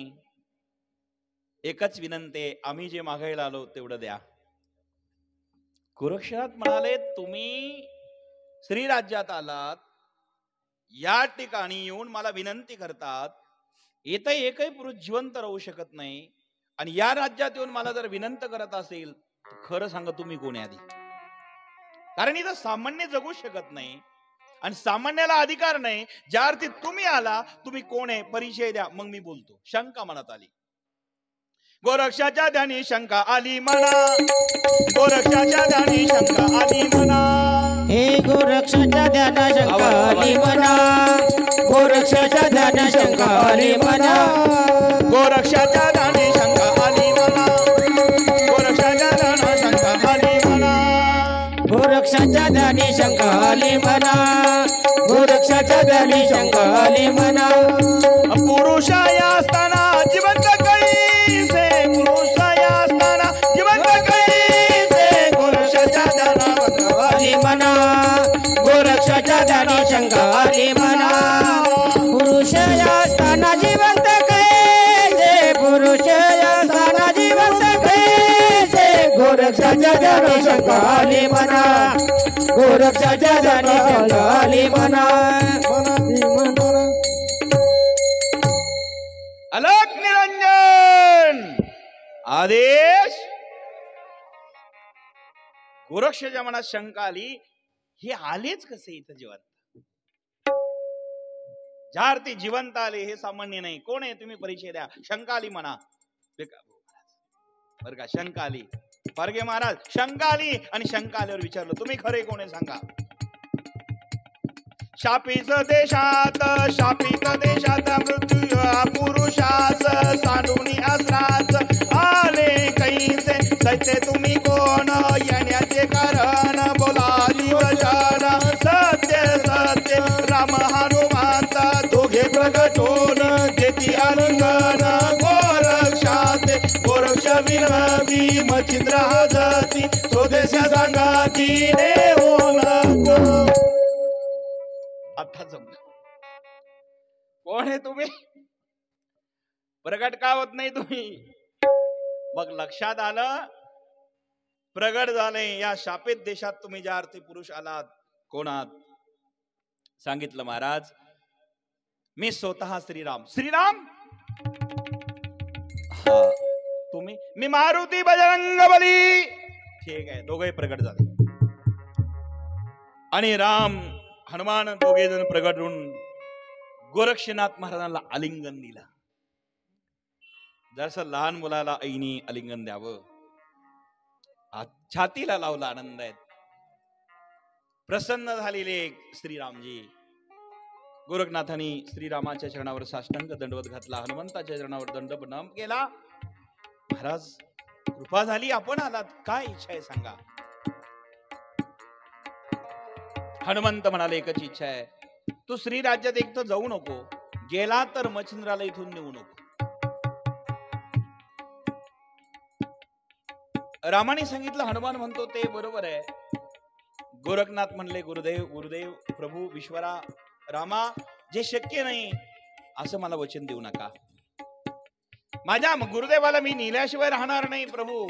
आणि श्री राज्यातलं कार्य आता मच्छिंद्रनाथाचं संपलेलं आहे, मी घेऊन जाणार. भगवंत म्हणाले ठीक आहे.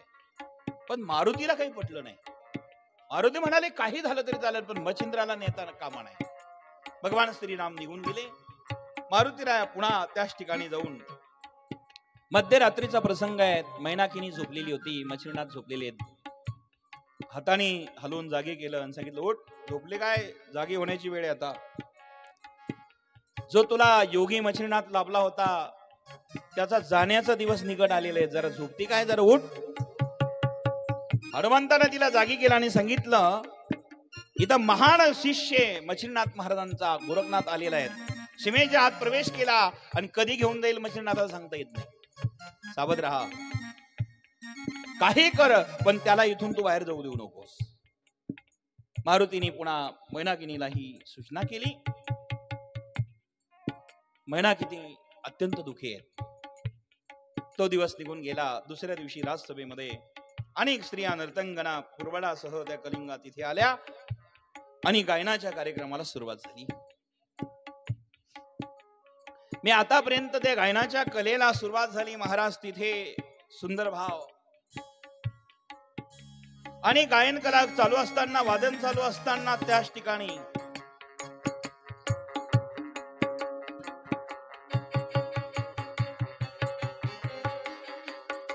गोरक्षनाथ महाराज स्त्रीचं रूप धारण करून मृदुंग वाजवण्याकरता आलेले आहेत. सभा रंगलेली आहेत. किलोतना राणी ही मैनाकिनी आहेत.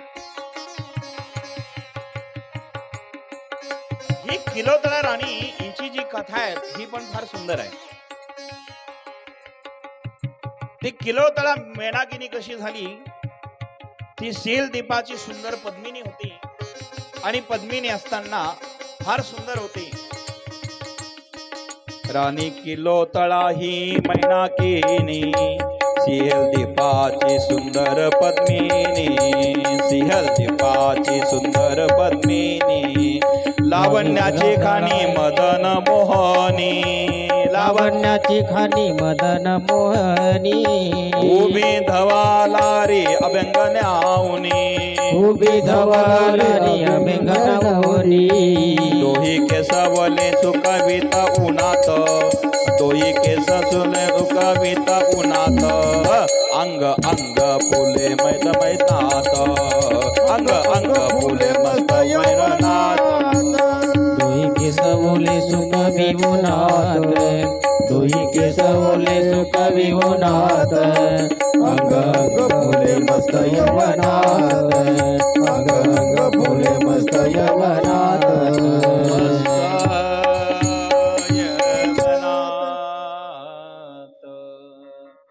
ही जी मैनाकिनी आहे ती सील दीपेची पद्मिनी आहे, पूर्वी जन्मीची. पण शापामुळे स्त्री राज्यात ती मैनाकिनी झाली. आता मैनाकिनी कशी झाली अगदी 2 मिनिटात सांगतो, ऐका. एकदा उपरीचर वसू यानातून प्रवेश करत असताना उपरीचर वसू आकाश मार्गे चालले आणि त्या यानातून जात असताना हिने स्नान केलं, केस मोकळे होते आणि धवलारीत गेलेली आहेत.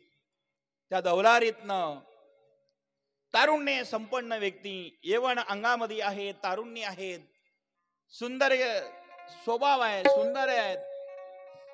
परंतु त्या ठिकाणी ही स्वर्गातली असणारी तिने उपरचर वसूला बघितलं आणि उपरचर वसू जात असताना त्यांचे काही वस्त्र अंगभंग झाले, अर्थात वस्त्र उडाले आणि वस्त्र अंगाचे बाजूला उडाल्यानंतर गुप्तांग हिला दिसलं आणि हसायला लागली. गुप्तांग बघून हसू लागली. उपरचर वसूला राग आला. एक तर यानातनं हवेने कपडे उडाले, माझं गुप्तांग बघितलं, हसू लागली. त्यांनी शाप दिला, ए पद्मिनी, तू शील दीपाची आहे. स्त्रीला सुख पुरुषाशिवाय नाही आणि पुरुषाशिवाय जर स्त्रीला सुख नसेल, आज तू पुरुषाला हसते. जा, माझा शाप आहे तुला. तू स्त्री राज्यात स्त्री होऊन पडशील. तुला पुरुषाच्या अपेक्षाखाली जीवनभर त्रसतील तरी पुरुष सुख सहभाग भेटणार नाही, पुरुषांचा सहवास तुला भेटणार नाही. माझा शाप आहे. आणि उपरचर वसूने शाप दिला आणि ती सिंहल दीपेची पद्मिनी या ठिकाणची किलोतळा राणी अर्थात मैनाकिनी झाली. एका चर्मकार घराण्यामध्ये दासीच्या घरी येऊन पडली आणि त्या स्त्री राज्याची राणी म्हातारी झाली, वृद्ध झाली. तिनं सांगितलं, आता वारस कोण? हत्तीच्या गळ्यात माळ द्या. आणि मग त्या हत्तीनं ती माळ हिच्या गळ्यात घातली आणि मग या देशाची ती राणी झाली. पण उपरिचाराच्या वशूने शापामुळे झाल्यामुळे तिने सांगितलं, महाराज चुकी झाली, माफ करा. मी सहज हसले गेले, पण एवढा मोठा दंड देऊ नका. स्त्रीला पुरुषाशिवाय आनंद नाही, सुख नाही. तेव्हा उपरीचार वसू म्हणाले, एक काम कर, बजरंगबली हनुमंतराय त्या ठिकाणी हुबकार करतात, त्यांच्या आशीर्वादाने सर्व स्त्रिया गर्भधारणा करतात. आणि मग एक दिवस तू तपश्चर्या करून बजरंगबली संकटमोचन हनुमंतरायाची भक्ती जर केली आणि हनुमंतरायाने जर काही उपाय काढला, आशीर्वाद दिला, तर मग मात्र कवी नारायण त्या ठिकाणी मच्छिंद्रनाथ रूपाने तुला पती परमेश्वर भेटेल आणि त्यांच्या संग तू श्रीसंगाचा आनंद घे.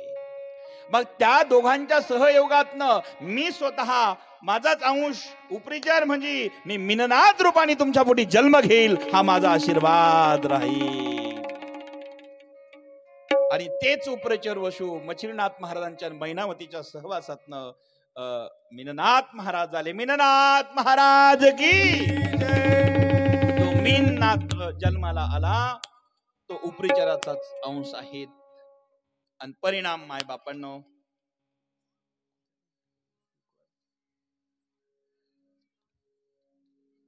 हनुमंतराया भुवकार करणारे तिथे तिने प्रसन्न करून घेतले. मच्छिंद्रनाथ महाराजांना मागून घेतलं. मच्छिंद्रनाथ महाराजांना त्या ठिकाणी काही दिवस हनुमंताच्या आज्ञेने राहावं लागलं. आता गोरक्षनाथ महाराज त्या ठिकाणी येतात आणि त्याच ठिकाणी येऊन गोरक्षनाथ महाराज मच्छिंद्रनाथ महाराजांना नेण्याकरता प्रयत्न करतात.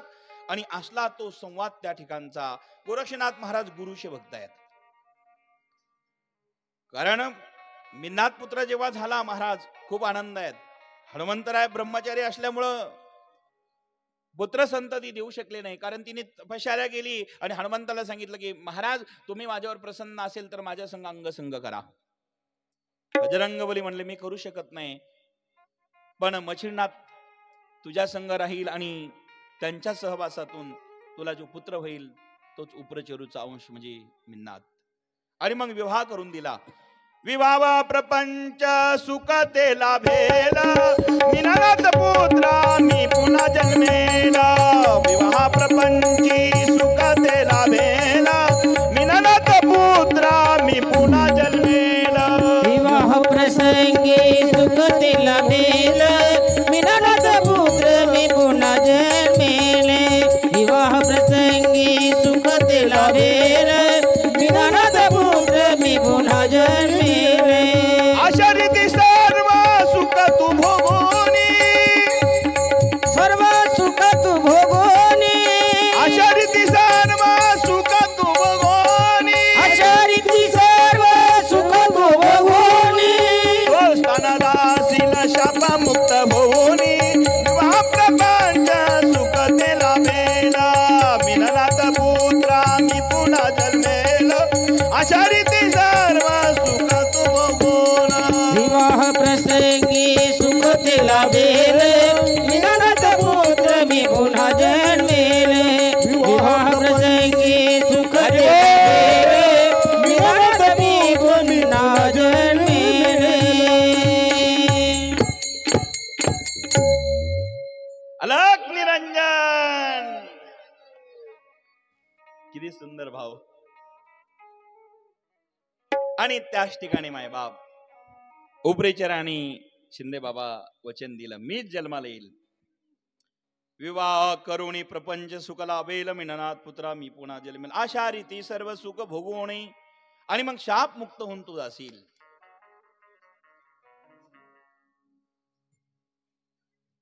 अत्यंत आनंद झाला. आणि मग शेवटी मैनावती माता मीननाथ बाळाला जन्म देऊन अत्यंत आनंद. आता मच्छिंद्रनाथ महाराज राजगादीवर आहे, मीननाथ पुत्राला डाव्या बाजूला ठेवलेला आहे, राणी आहे. आनंद आणि संसार श्री राज्यातला चालू आहे. कलिंगा समवेत इकडे गोरक्षनाथ महाराज आले आणि कलिंगेने त्या ठिकाणी नृत्य कला वादन कला सुरू केली. सभा भरलेली आहेत आणि त्या सभेमध्ये गायन कला सुरू झाल्यानंतर एक नाद घुमला महाराज. त्या नादे ब्रह्माचे शब्द ब्रह्म झाले, ऐकूनी मच्छिंद्र मनी दचकले. त्या नादे ब्रह्मा शब्द ब्रह्म झाले, ऐकूनी मच्छिंद्र मनी दचकले. त्या नाद ब्रह्माचे शब्द ब्रह्म झाले, ऐकूनी मच्छिंद्र मनी दचकले. त्या नाद ब्रह्माचे शब्द ब्रह्म झाले ऐकोनी मचिंद्र म्हणत सकले. सुंदर गायन वादन चालू असताना माय बापांनो त्याच ठिकाणी कला नृत्य चालू आहे, वादन चालू आहे, गायन चालू आहे. त्या मृदुंगाच्या आवाज आला मृदुंगातनं. चलो मचिंदर घोर गाया मोह माया में क्यों भरमाया. चलो मचिंदर घोर गाया मोह माया में क्यों भरमाया. चलो मचिंदर घोर काया मोह माया में क्यों भरमाया. चलो मचिंदर घोर काया मोह माया में क्यों भरमाया. तू मोह माया में क्यों भरमाया. मोह माया में क्यों भरमाया. मोह माया में क्यों भरमाया. मोह माया में क्यों भरमाया. चलो मचिंदर घोर गाया मोह माया में क्यों भरमाया. चलो मचिंदर घोर गाया मोह माया में क्यों भरमाया. चलो मचिंदर घोर काया मोह माया में क्यों भरमाया. चलो मचिंदर घोर काया मोह माया में क्यों भरमाया. तू मोह माया में क्यों भरमाया. मोह माया में क्यों भरमाया. तू मोह माया में क्यों भरमाया. मोह माया में क्यों भरमाया. चलो मचिंदर घोर गाया मोह माया में क्यों भरमाया. चलो मचिंदर घोर गाया मोह माया में क्यों भरमाया. चलो मचिंदर घोर काया मोह माया में क्यों भरमाया. चलो मचिंदर घोर काया मोह माया में क्यों भरमाया. चलो मचिंदर घोर गाया मोह माया में तू क्यों भरमाया. एक कवि नारायण मचिंद्रनाथ जी जग के कल्याण के लिए अपने अवतार लिया है जी. लेकिन ये अवतार लेते समय जी अपने जो विचार किया था जगत कल्याण का, लेकिन आप कहाँ आकर के खड़े हो गए और स्त्री संग सुख में इतने विचलित होकर के अपने जिसके लिए अवतार लिया था उसका ही विस्मरण आपको हो गया है. एक गुरुदेव मैं आपके चरणों में विनती करता हूँ. एक गुरुदेव मैं आपके चरणों में विनती करता हूँ. मैं आपके चरणों में विनती करता हूँ. एक गुरुदेव सब स्त्रियां इधर उधर दिख रही लेकिन ये आवाज कहां से आ रहा है किसी को समझ में नहीं आया. इधर उधर देख रहे हैं. मचिंद्रनाथ भी अचंभित हो गए. ये आवाज कहां से आती है. ये आवाज आ रही लेकिन कहां से. एक तो यहाँ तो सब स्त्रियां का समूह है, भीड़ ही भीड़ स्त्रियां के हैं, लेकिन ये आवाज कहां से आ रहा है किसी के समझ में नहीं आ रहा. कभी गोरक्षनाथ मृदुंग से बोलते रहे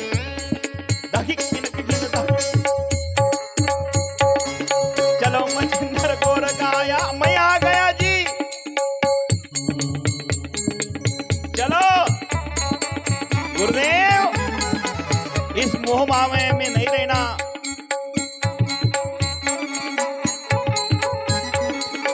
उसी समय गोरखनाथ जी विनती करते हैं, प्रार्थना करते हैं. सब इधर उधर देख रहे हैं कहां से आवाज आती है समझ में नहीं आता. ए गुरुदेव आप तो स्वयं कवि नारायण हैं, अखंड सुख में विराजमान रहते हैं गुरुदेव, लेकिन आसरी राज्य में आकर के आप यहां फंस गए. ये कोई ठीक बात नहीं गुरुदेव. आपको मोह माया कभी स्पर्श कर नहीं सकती, लेकिन गुरुदेव ऐसी कौन सी लीला कर रहे हैं आप. मैं आपका शिष्य गोरखनाथ आपको विनती करता हूँ जगत कल्याण के लिए यहाँ से चले जाओ, मेरे संग आ जाओ और जगत कल्याण के लिए अपने जो अवतार लिया है उसके लिए कार्य करो. गुरुदेव मैं आपके चरणों में विनती करता हूँ. ये मोह माया आपको ठीक नहीं लगती. मैं आया आपको लेने के लिए. चलो चलो मचिंदर घोर काया मोह माया में क्यों भरमाया, चलो मचिंदर गोर काया मुँह माय में तू क्यों भरमाया। चलो मचिंदर गोर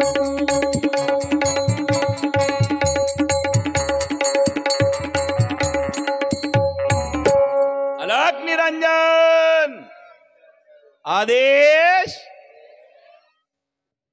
त्या मृदुंगात नावाज आला. चलो मचिंदर गोरख आया मोह माया में क्यों भरमाया, मोह माया में क्यों भरमाया, तो मोह माया में क्यों भरमाया, मैं आपको लेने के लिए गोरखनाथ आया. हे गुरुदेव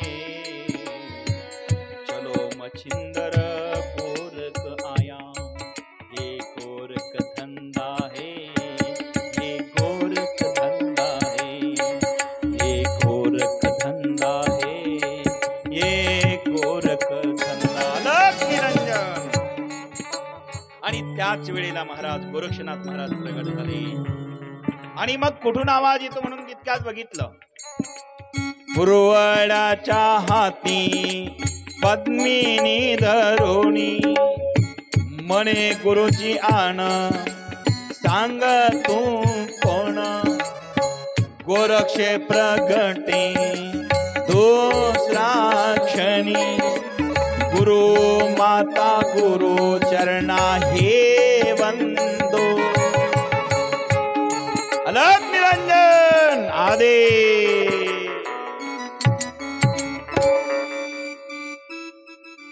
पुरवडीने पुरवडीचा हात धरला आणि सांगितलं मैनाकिनीने सांगतो कोणच.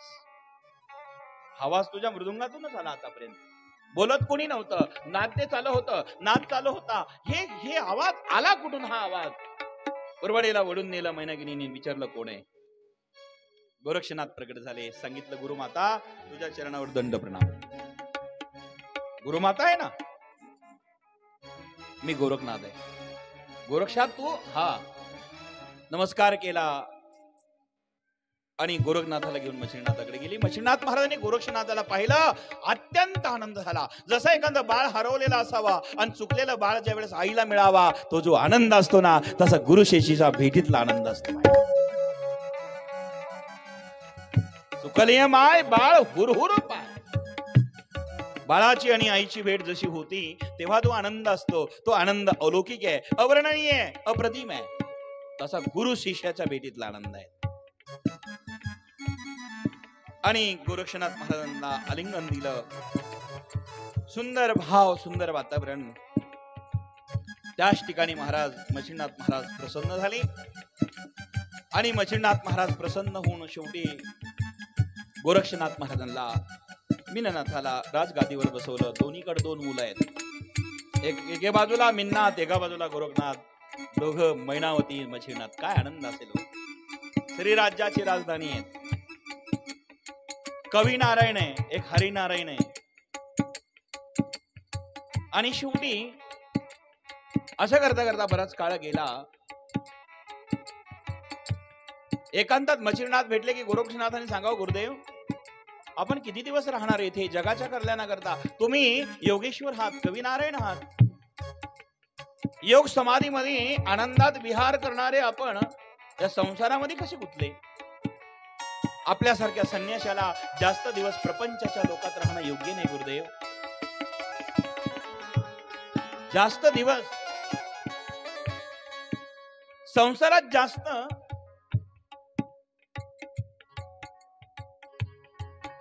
संसारामध्ये शक्य नाही. रममाण होणे योग्य नाही. म्हणून प्रपंचाच्या मोहामध्ये रंगणं हे बरं नाही महाराज. जगाच्या कल्याणाकरता चला. आणि गोरक्षाचा वचनाचा परिणाम गुरुदेव मच्छिंद्रनाथावर झाला. ठीक आहे, येण्याकरता तुझ्या बरोबर तयार आहे. मच्छिंद्रनाथ मैनाकिनीकडे गेले आणि सांगितलं मला गोरखनाथ घेऊन जाणार आहे, आता तयारी कर, माझ्याशिवाय तुला राहावं लागणार आहे. एक वाक्य सांगू का माय बापांनो, नीट ऐका सगळेजण. ज्या गोष्टीचा संयोग प्राप्त होतो ना, मी माझ्या सद्गुरू नारंगिरी बाबाच्या मुखातून ऐकलेले आहेत. ज्या गोष्टीचा संयोग प्राप्त झाला त्या गोष्टीचा एक दिवस वियोग नक्कीच होणार आहे.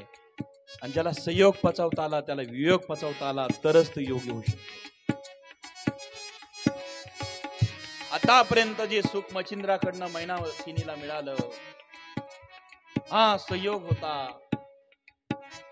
संयोगात जो आनंद आहे, पण वियोगात जे दुःख आहे ते फार भयंकर मोठं आहे. कोणाचाही असो तो पती पत्नीचा असेल, मित्र मैत्रिणीचा असेल, भावाचा असेल, गुरु शिष्याचा असेल, भक्त देवाचा असेल, संवाद कोणाचा असू शकतो. तुम्ही आपल्या पद्धतीने लावू शकता. पण ज्याचा संयोग प्राप्त झाला त्याचा एक दिवस वियोग होणार आहे. आणि वियोग झाला तर ते दुःख पचवता आलं पाहिजे. त्याकरता गुरुची कृपा असणं अत्यंत गरजेचं आहे. आज मैनाकिनी अत्यंत दुःखी आहेत. ती मच्छिंद्रनाथाला म्हणाले, काही झालं तरी चालेल, पण गोरक्षनाथाला जरा समजून सांगून बघू ना. मी बघते पती पत्नी बोलू शकतात ना एकांतात. ठीक आहे म्हणाले, जा. गोरक्षनाथाला सांगितलं, अरे बाळा, तो आमचा ज्येष्ठ पुत्र आहात, आमचा मोठा मुलगा आहे, या संपूर्ण राजधानीचा मालक आहे, राजगादीचा मालक आहे, स्त्री राज्याचा प्रमुख तो आहे. आता तू इथून जाऊ नको, मच्छिंद्रनाथाला नेऊ नको. हे राज्य सुख तू भोग. आणि आता आम्हाला म्हातारपणाला तुझाच आधार आहे, आम्हाला आहे तरी कोण तुझ्यापेक्षा मोठं. गोरखनाथ हसले आणि सांगितलं, माते, हे सामान्य राज्य सुख यातला आनंद आम्हाला काय? आम्ही ब्रह्मानंद सुख भोगणारे सामान्य प्रपंचातला आनंदात कसं रंगणार माते? ज्याने ब्रह्मानंद भोगला तो सामान्यातला विषय आनंद काय भोगणार हो? विषय आनंदात काही काळ सुख आहे, काही काळ दुःख आहे, ते नश्वर सुख आहे. पण ब्रह्मानंद भोगल्यानंतर हे सुख आम्ही भोगू शकत नाही माते. पुन्हा आग्रह केला, अरे पण माझी इच्छा आहे तुझं लग्न व्हावं, आणि महिलांची काय इच्छा राहील सांगताच येत नाही, आम्हाला सुनमुख पाहायची इच्छा. काय असतं सुनमुख? ते आम्हाला सुनमुख पाहायचंय, लग्न कर तू. गोरक्षनाथांनी लगेच उत्तर दिलं, माते, मी एक लग्न नाही 2 केले, एक बायका नाही, मला 2 आहे. अरे तू तर ब्रह्मचारी आहे, संन्यासी आहे. म्हटले 2 बायका आहे. कुठे आहे? या कर्ण मुद्रिका, कानात ज्या मुद्रिका आहे ना, कर्ण, नाथपंथाचे कान फाडलेले असतात बघा. नाथाचे कान का फाडतात?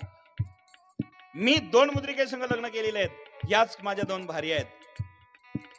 आता माते मला इच्छा नाहीये, मी यांना वरलेले आहेत, आणि यांना वरल्यामुळे आता मला दुसऱ्या स्त्रियांची गरज नाही. 2 पत्न्या माझ्या बरोबरच आहे. या पत्न्या कधी येतील आणि कधी निघून जातील सांगता येत नाही, पण या तर मला शेवटपर्यंत साथ देणार आहे. कर्णमुद्रिका शेवटच्या सोसापर्यंत राहतील की नाही? परिणाम आता मला बाकी सांगू नको माते, मी जाणार. पुन्हा आग्रह केला, जा बाबा, परवानगी देते, पण वर्ष पाडव्यापर्यंत थांब. वर्षे काय लाडीगुडी लावणारे माणसं पटवतील सांगता येत नाही शिंदे बाबा. काय लाडीगुडी? वर्षे पाडव्यापर्यंत थांब. ठीक आहे, थांबली. आता वर्षे पाडव्याचा दिवस जवळ जवळ येऊ लागला, आणि वर्षे पाडव्याचा दिवस येत असताना माय बापांनो, तोपर्यंत मैनाकिनीने जेवढे काही प्रयत्न केले, मच्छिंद्रनाथाला सांगितलं, काय काय करू सांगा. मच्छिंद्रनाथ महाराज अर्धे इकडे बघायचे, अर्धे तिकडे बघायचे, कारण मैनाकिनीला सोडून जाणं सुद्धा अवघडच होतं. जास्त दिवस सहवास घडला, त्याग करणं अवघड आहे. पण नाही जावा तर जगाचं कल्याण करणं, ज्याच्याकरता अवतार घेणं, तेही अवघडच होतं. द्वैत्वा निर्माण झाली. परिणाम द्वैत्वा निर्माण झाली त्याच ठिकाणी माईबापांना मैनाकिनी म्हणाली, एक काम करू आपण, याला काही स्त्रियांच्या मोहात पाडू. माणिक स्त्रियांच्या मोहात पाडल्यानंतर मायबापांनो, स्त्रियांच्या मोहात पाडलं, स्त्रियांचा मोह त्या ठिकाणी निर्माण झाला, म्हणून काहीतरी करावा. अनेक स्त्रिया तिथे पाठवल्या जिथे गोरखनाथ राहत होता, सारीपाठ खेळण्याच्या उद्देशाने, जा याच्या संग खेळा. आता खेळायला काय हा घुगुबाळ आहे का? घुगुबाळ नाहीये ना, तरी पण खेळायला स्त्रिया पाठवल्या. सुंदर सुंदर स्त्रिया, सुंदर लावण्याच्या खाणी असणाऱ्या सुंदर स्त्रिया पाठवल्या. सारीपाठ खेळत असताना यांनी सगळे खेळ खेळले, पण जो खेळायचो तो नाही खेळला. शेवटी सर्व ज्या स्त्रिया होत्या हतबल झाल्या, निराश झाल्या, आणि त्या म्हणाल्या, आता मात्र आमचा नाविलाज आहे, आम्ही काही करू शकत नाही. निर्णय झाला, गोरक्षनाथ कोणाच ऐकणार नाही. आणि वर्षे पाडव्याचा दिवस तो आला महाराज. अत्यंत दुःख आहे आता. पाडव्याचा दिवस शुभ मुहूर्ताचा असतो, त्या दिवशी लोकांना आनंद मिळतो, पण मैनाकिनीच्या जीवनातला सर्वात दुःखाचा दिवस आहे. निस्ता तिच्याच नाही, पूर्ण स्त्री राज्यातल्या स्त्रियांचा दुःखाचा दिवस तो होता. कारण त्या दिवशी मच्छिंद्रनाथ महाराज जाणार होते. वर्षे पाडव्याचा दिवस तो उगला आणि त्याच दिवशी सर्वत्र दुःख निर्माण झालं. वर्ष पाडव्याचे मुहूर्त साधूनी, वर्षे पाडव्याचे मुहूर्त साधूनी मच्छिंद्र निघाला संन्यासी होऊन. या ठिकाणी मच्छिंद्र निघाला संन्यासी होऊन. वर्षे पाडव्याचा मुहूर्त साधूनी, वर्षे पाडव्याचे मुहूर्त साधूनी मच्छिंद्र निघाला संन्यासी होऊनी. मच्छिंद्र निघाला संन्यासी होऊनी. वर्ष पाडव्याचा मुहूर्त साधूनी, वर्ष पाडव्याचा मुहूर्त साधूनी मच्छिंद्र निघाला संन्यासी होऊनी. मच्छिंद्र निघाला संन्यासी होऊन. अलख निरंजन आदेश. आत्ताच आपल्या कथेमध्ये आपल्या जिल्ह्याचे माजी खासदार सन्माननीय श्री भाऊसाहेब वाकचौरे साहेबांचं आगमन झालेले. आपल्या सर्व भक्तांच्या वतीने त्यांचे मनापासून आभार आणि धन्यवाद. साहेबाला विनंती करतो आपण वर येऊन बसाया. शिंदे बाबा, भिकाभाऊ महाराज आणि दुसरे राजाराम बाबा वरती या. खासदार साहेब वर बसा या.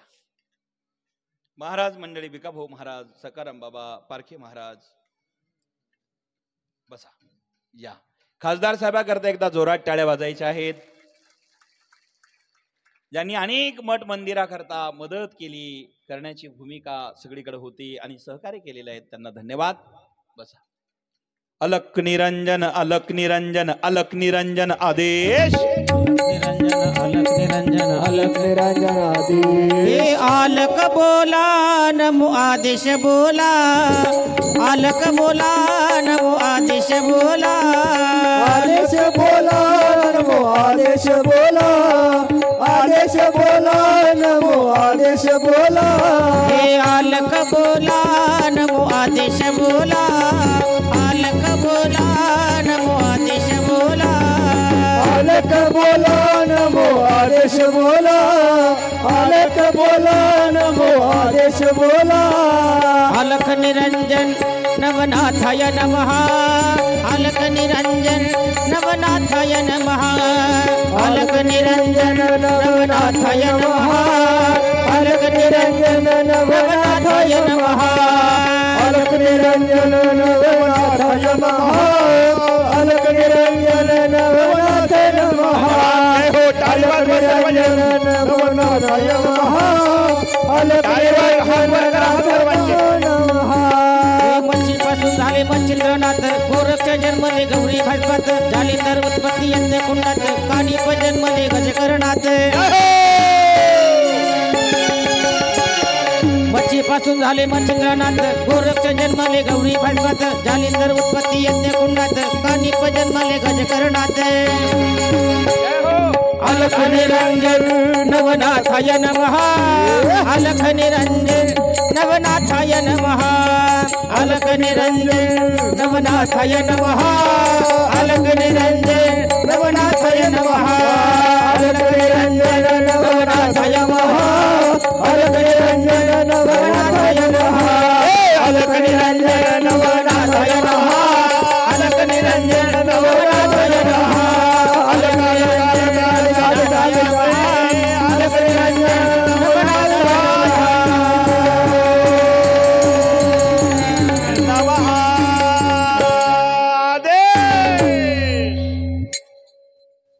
धन्यवाद. आदरणीय खासदार साहेबांचं आगमन झाल्याबद्दल आपल्या सर्व कार्यक्रमाच्या वतीने, भाविकांच्या वतीने साहेबांना धन्यवाद. महाराज या ठिकाणी आपण आलात, सर्वांना धन्यवाद.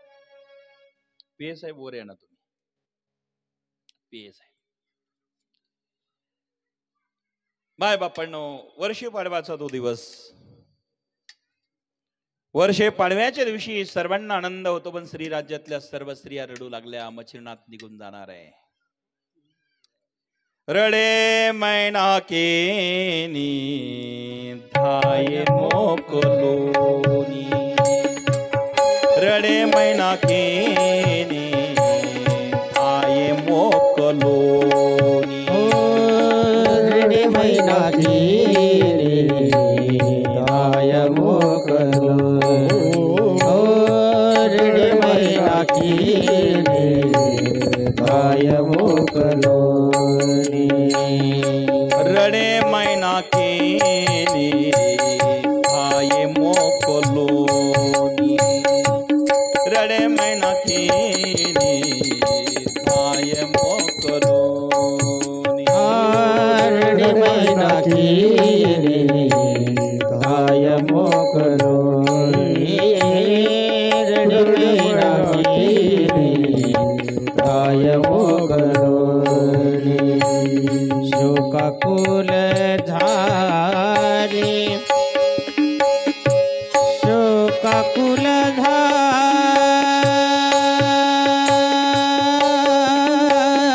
झाली, जय हो. शोकाकुल झाली, शोकाकुल झाली, शोकाकुल झाली,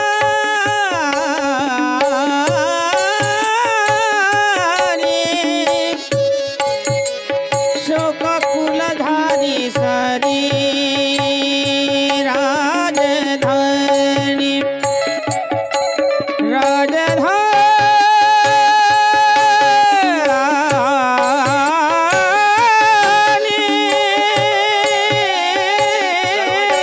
सर्वजन माय बाप. शोकाकुल झाली सारी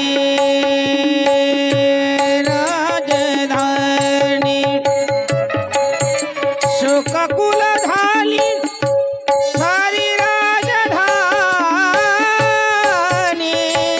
शोकाकुल झाली सारी राजधानी. रडे मैना केनी धाये मोकलोनी, रडे मैना केनी धाये मोकलोनी, धाये मोकलोनी. अलक निरंजन आदेश. रडे मैना किनी धाय मोकलोनी, शोकाकुल झाली सारी राजधानी.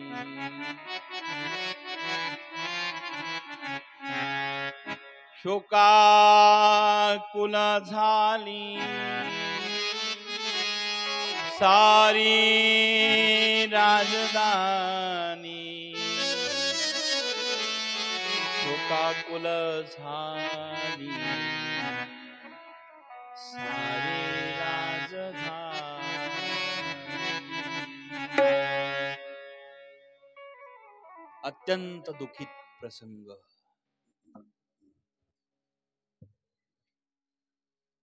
मैनावतीच्या मैनाकिनीच्या समवेत गेले अनेक वर्षे राज्य सुख भोगलं. सर्व स्त्रियांना आधार मिळाला. तो आधार आज निघून जाणार आहे. जीवनामध्ये असे काही प्रसंग येत असतात. आपल्याला ज्यांची प्राप्ती झालेली आहे ती किती दिवस राहील सांगता येत नाही. आणि जर आपले प्रिय व्यक्ती जीवनातून निघून गेले की जीवन हे निष्फळ होत असतं. भाई बाप, आपल्या जीवनातले प्रिय गुरु असेल, वडील असेल, आई असेल, भाऊ असेल, मामा असेल, काका असेल, पत्नी असेल, पती असेल, गुरु शिष्य जे कोणी असेल ते प्रिय ज्यावेळेस निघून जातात, ज्यावेळेस प्रिय निघून जातात त्यावेळेस जीवन निष्फळ होतं. आज मैनाकिनीची ती अवस्था झालेली आहे. सगळ्या स्त्रिया रडतात, डाय मोकळून सगळे रडू लागले. त्या रडण्याच्या वातावरणामध्ये दुखी असणारे सर्वजन मैनाकिनीने मच्छिंद्रनाथ महाराजांना विनंती केली, स्वामी तुम्ही गोरक्षनाथांना बरोबर घेऊन चाललेला आहात, जा, पण आता मीननाथालाही बरोबर घेऊन जा, कारण मीननाथ तुमच्या शक्तीने जीवन जगत होता, त्याला स्त्री राज्यात जीवन जगणं अवघड होईल, त्यालाही तुम्ही घेऊन जा, तो जिवंत राहू शकत नाही. स्त्री राज्यात पुरुषाला मज्जाव आहे, तुम्ही अधिकारी असल्यामुळे ते शक्य होतं. आता अधिकारच निघून गेला, आशीर्वादच निघून गेला, सूर्य मावळला की सगळा अंधारच आहे. माझ्या जीवनातले सूर्य तुम्ही चालला. एवढी रडती माता मैनाकिनी. माय बापांनो, मच्छिंद्रनाथ महाराज समजून सांगतात, पण जितका जितका सहयोग घडतो खासदार साहेब, तितका तितकाच वियोग होतो. अत्यंत दुखी झालेली मैनाकिनी शेवटी गोरखनाथ म्हणाला, गुरुदेव जेवढं आपण जास्त या ठिकाणी थांबणार तेवढं दुःख जास्त वाढणार. मच्छिंद्रनाथ रडतात, मीननाथ रडतात, मैनाकिनी माता रडू लागली. प्रेम हे पवित्र आहे, प्रेमासारखं पवित्र जगात कुठलंच नातं असू शकत नाही. आज गुरुदेवावर प्रेम करून गोरखनाथ आला, हे प्रेम आहे. गुरुदेवानी गोरखनाथाचं ऐकलं, हे मच्छिंद्रनाथाचं गुरुदेवावर शिष्यावर प्रेम आहे. आणि मैनाकिनीची इच्छा पूर्ण केली, मच्छिंद्रनाथाचं मैनाकिनीवर प्रेम आहे. शेवटी पुत्रालाही घेऊन जा, हे त्यागातलं प्रेम मैनाकिनीचं आहे. मच्छिंद्रनाथ ज्यावेळेस निघाले, सर्व रडारड सुरू आहेत.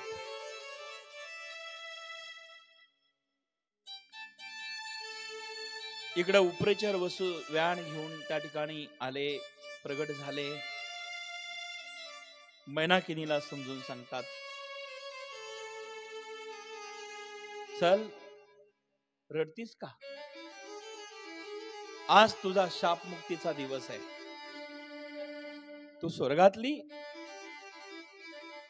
शेल दीपाची पद्मिनी आहे.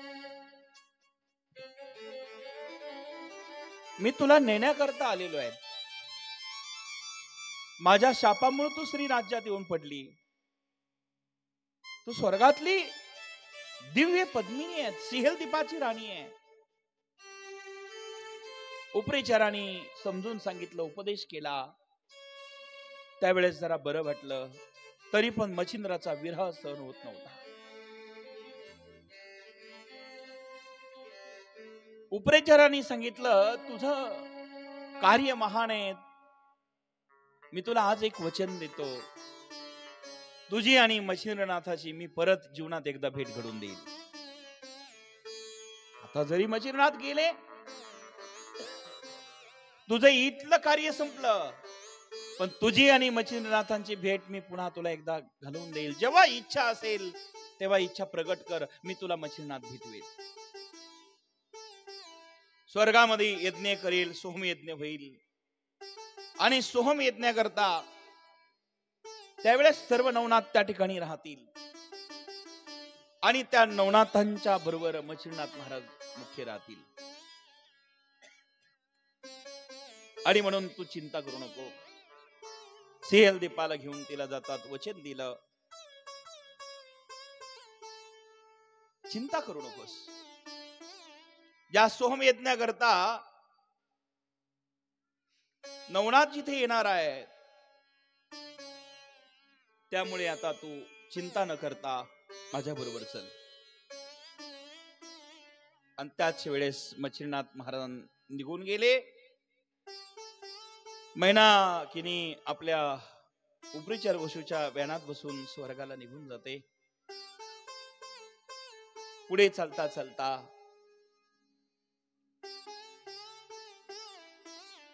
मच्छिंद्रनाथ महाराज गोरक्षनाथाला विचारायचे जंगलात मुक्काम करत असताना, बाळा इथं काही भीती तर नाही ना? कारण ज्यावेळेस मच्छिंद्रनाथ महाराज जाण्याकरता निघाले होते त्यावेळेस मैनाकिनीने चोरून एक वीट सोन्याची झोळीत टाकली होती. मी काही देऊ शकत नाही, पण सोन्याची एक वीट राहू द्या. मच्छिंद्रनाथ महाराजांनी घोर ऐरण्य लागलं आणि गोरखनाथाला विचारलं, गोरख जी गुरुदेव, यहाँ कोई डर तो नहीं है? नहीं गुरुदेव. गोरख यहाँ कोई डर तो नहीं है? नहीं गुरुदेव. आणि मग ज्यावेळेस आग्रह करू लागले, यहाँ कोई डर है की यहाँ कोई डर तो नहीं है? गोरखनाथ मनामध्ये विचार करतात, या ब्रह्मांडात अशी एकही शक्ती नाही की ती मच्छिंद्रनाथ महाराजांना अपाय करू शकेल. साक्षात कवी नारायण आहे, त्यांना कसली भीती? तरी पुन्हा पुन्हा विचारता, गोरख यहाँ कोई डर नहीं, यहाँ कोई डर तो नहीं है, जंगल है, बात क्या है?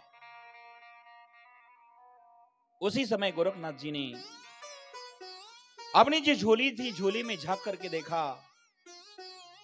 तो उसमें सोने की बीट थी. गोरखनाथ जी ने कहा, इस सोने के बारे गुरुदेव डर रहे हैं. वही सोने की बीट जब निकाल करके फेंक जी, एक पत्थर झोली में डाल दिया. गुरुदेव मच्छिंद्रनाथ जी ने कहा, गोरख अब यहां कोई डर तो नहीं है? गोरखनाथ जी ने कहा, गुरुदेव अब डरने की कोई बात नहीं है, डर तो बहुत पीछे रह गया, अब डरने की कोई चिंता नहीं है. डर तो पीछे रह गया. मच्छिंद्रनाथ चिंता करने लगे, डर पीछे कैसा रह गया? झोले में झांक करके देखा तो वीट निकल गई थी, पत्थर. मच्छिंद्रनाथ महाराज रोने लगे, हे राम तूने क्या किया गोरखनाथ जी, मेरी बीट को फेंक दिया, ये तूने सही नहीं किया गोरखनाथ. गुरुदेव हम सन्यासी हैं, हमें सन्यासी को ईद की क्या जरूरत, सोने की क्या जरूरत? हमारा जीवन ही सोना है और सुहाना बनाना है, इसलिए तो हम भजन करते हैं. सोने से ईट की हमें क्या जरूरत है, सोने की ईट की? उसी समय मच्छिंद्रनाथ जी ने कहा, गोरख मेरी इच्छा थी हमारे देश में हम स्वदेश में जाएंगे, स्वदेश जाने के बाद हमारे राज्य में, देश में इतना बड़ा भंडारा करेंगे, सब साधु संत इकट्ठे, भक्त इकट्ठे करके उनको भंडारा करेंगे, खाना खिलाएंगे, सत्संग करेंगे. यही इच्छा थी गोरखनाथ, इसलिए मैंने सोने की ईंट का भार अब तक सहा. मेरी इच्छा नहीं थी लेकिन अब तक भार सहा, क्योंकि जगत कल्याण के लिए. गोरखनाथ जी ने कहा, इतनी छोटी सी बात है गुरुदेव, सबको खाना खिलाना है, दान धर्म करना है, इतनी छोटी सी बात है, तो ये इच्छा मैं आपकी पूरी कर देता हूं. जिस एरिया से गोरखनाथ मच्छिंद्रनाथ जी जा रहे थे, वो एरिया इंडिया का, हिंदुस्तान का, महाराष्ट्र का, भारत का, अहमदनगर जिल्हे का था. आता ती कथा आपल्या जिल्ह्यातली आहे. बीड आणि नगरच्या बाउंड्रीवरती हीच ती भूमी आहे. जे मी सांगतोय आता, ही जी कथा आहे आपल्या जिल्ह्यातली. खासदार साहेब काय भाग्यवान आहे आपण. आणि त्या डोंगरावरती तो डोंगरच सोन्याचा करून टाकला. जी वीट जिथे फेकली, ती वीट ज्या ठिकाणी फेकली होती त्या गावाचं नाव आजही सोनई आहे. आणि जिथून वीट फेकली सोनई, डोंगर सोन्याचा गेला. तो गोरक्षनाथाचा डोंगर, तो मग म्हातारदेव पर्यंत सगळा डोंगर सोन्याचा केला. सांगितलं, महाराज किती सोनं पाहिजे घेऊन टाका. हे काय विटीची काय कथा, डोंगरच सोन्याचा केला. अरे पण तसं नाही रे, माझी इच्छा होती सगळे देव देव या ठिकाणी 100 गंधर्व किन्नर यांना सर्वांना बोलून ऋषी मुनी साधू संत भंडारा करायची. गोरक्षनाथ म्हणले, आता चिंता करू नका, तुम्हाला जर भंडारा करायचा असेल तर मी निमंत्रण सर्वांना देतो आणि सर्वांना निमंत्रण देऊन आपण तो भंडारा करू. 1 दिवसाचं नाही, 8 दिवसाचं नाही, महिनाभर नाही, वर्षभर अन्नदान करू. आणि तुमची इच्छा असेल सर्वांना दान धर्म करू. हा डोंगरच सोन्याचा घ्या. गुरुच्या कृपेने गोरक्षनाथांनी डोंगर सोन्याचा केला आणि मग त्याच ठिकाणी जे देव आले ते यज्ञ घडला आणि तो यज्ञ घडून त्याच ठिकाणी अन्नदान घडलं. ते कार्य आपल्या जिल्ह्यात घडलेलं आहे. ते ऐकायचं असेल तर उद्या बरोबर 7 वाजता या. मग कोण कोण त्या यज्ञाला आलं होतं आणि कोणाकोणाकडनं ते यज्ञाची आहुती पूर्ण झाली आणि त्याच ठिकाणी कोणाकोणाला दीक्षा मिळाल्या, हे सगळं जर ऐकायचं असेल तर उद्या बरोबर 6:45 मंडपात हजर राहा. आजची कथा या ठिकाणी विराम घेते. आजची कथा पूर्ण होतीये. आज या ठिकाणी कथेला विराम. आता पुढची सूचना होईल. जागा कोणी सोडू नका. आलेल्यांचा सन्मान होईल. खासदार साहेब शुभेच्छा देतील आणि मग आरती होऊन सगळ्यांनी प्रसाद घेऊन जावा. एकदा सांगायचंय, तीनदा नाही. सर्व प्रसाद घेऊन जावा विनंती आहे. अलक निरंजन आदेश.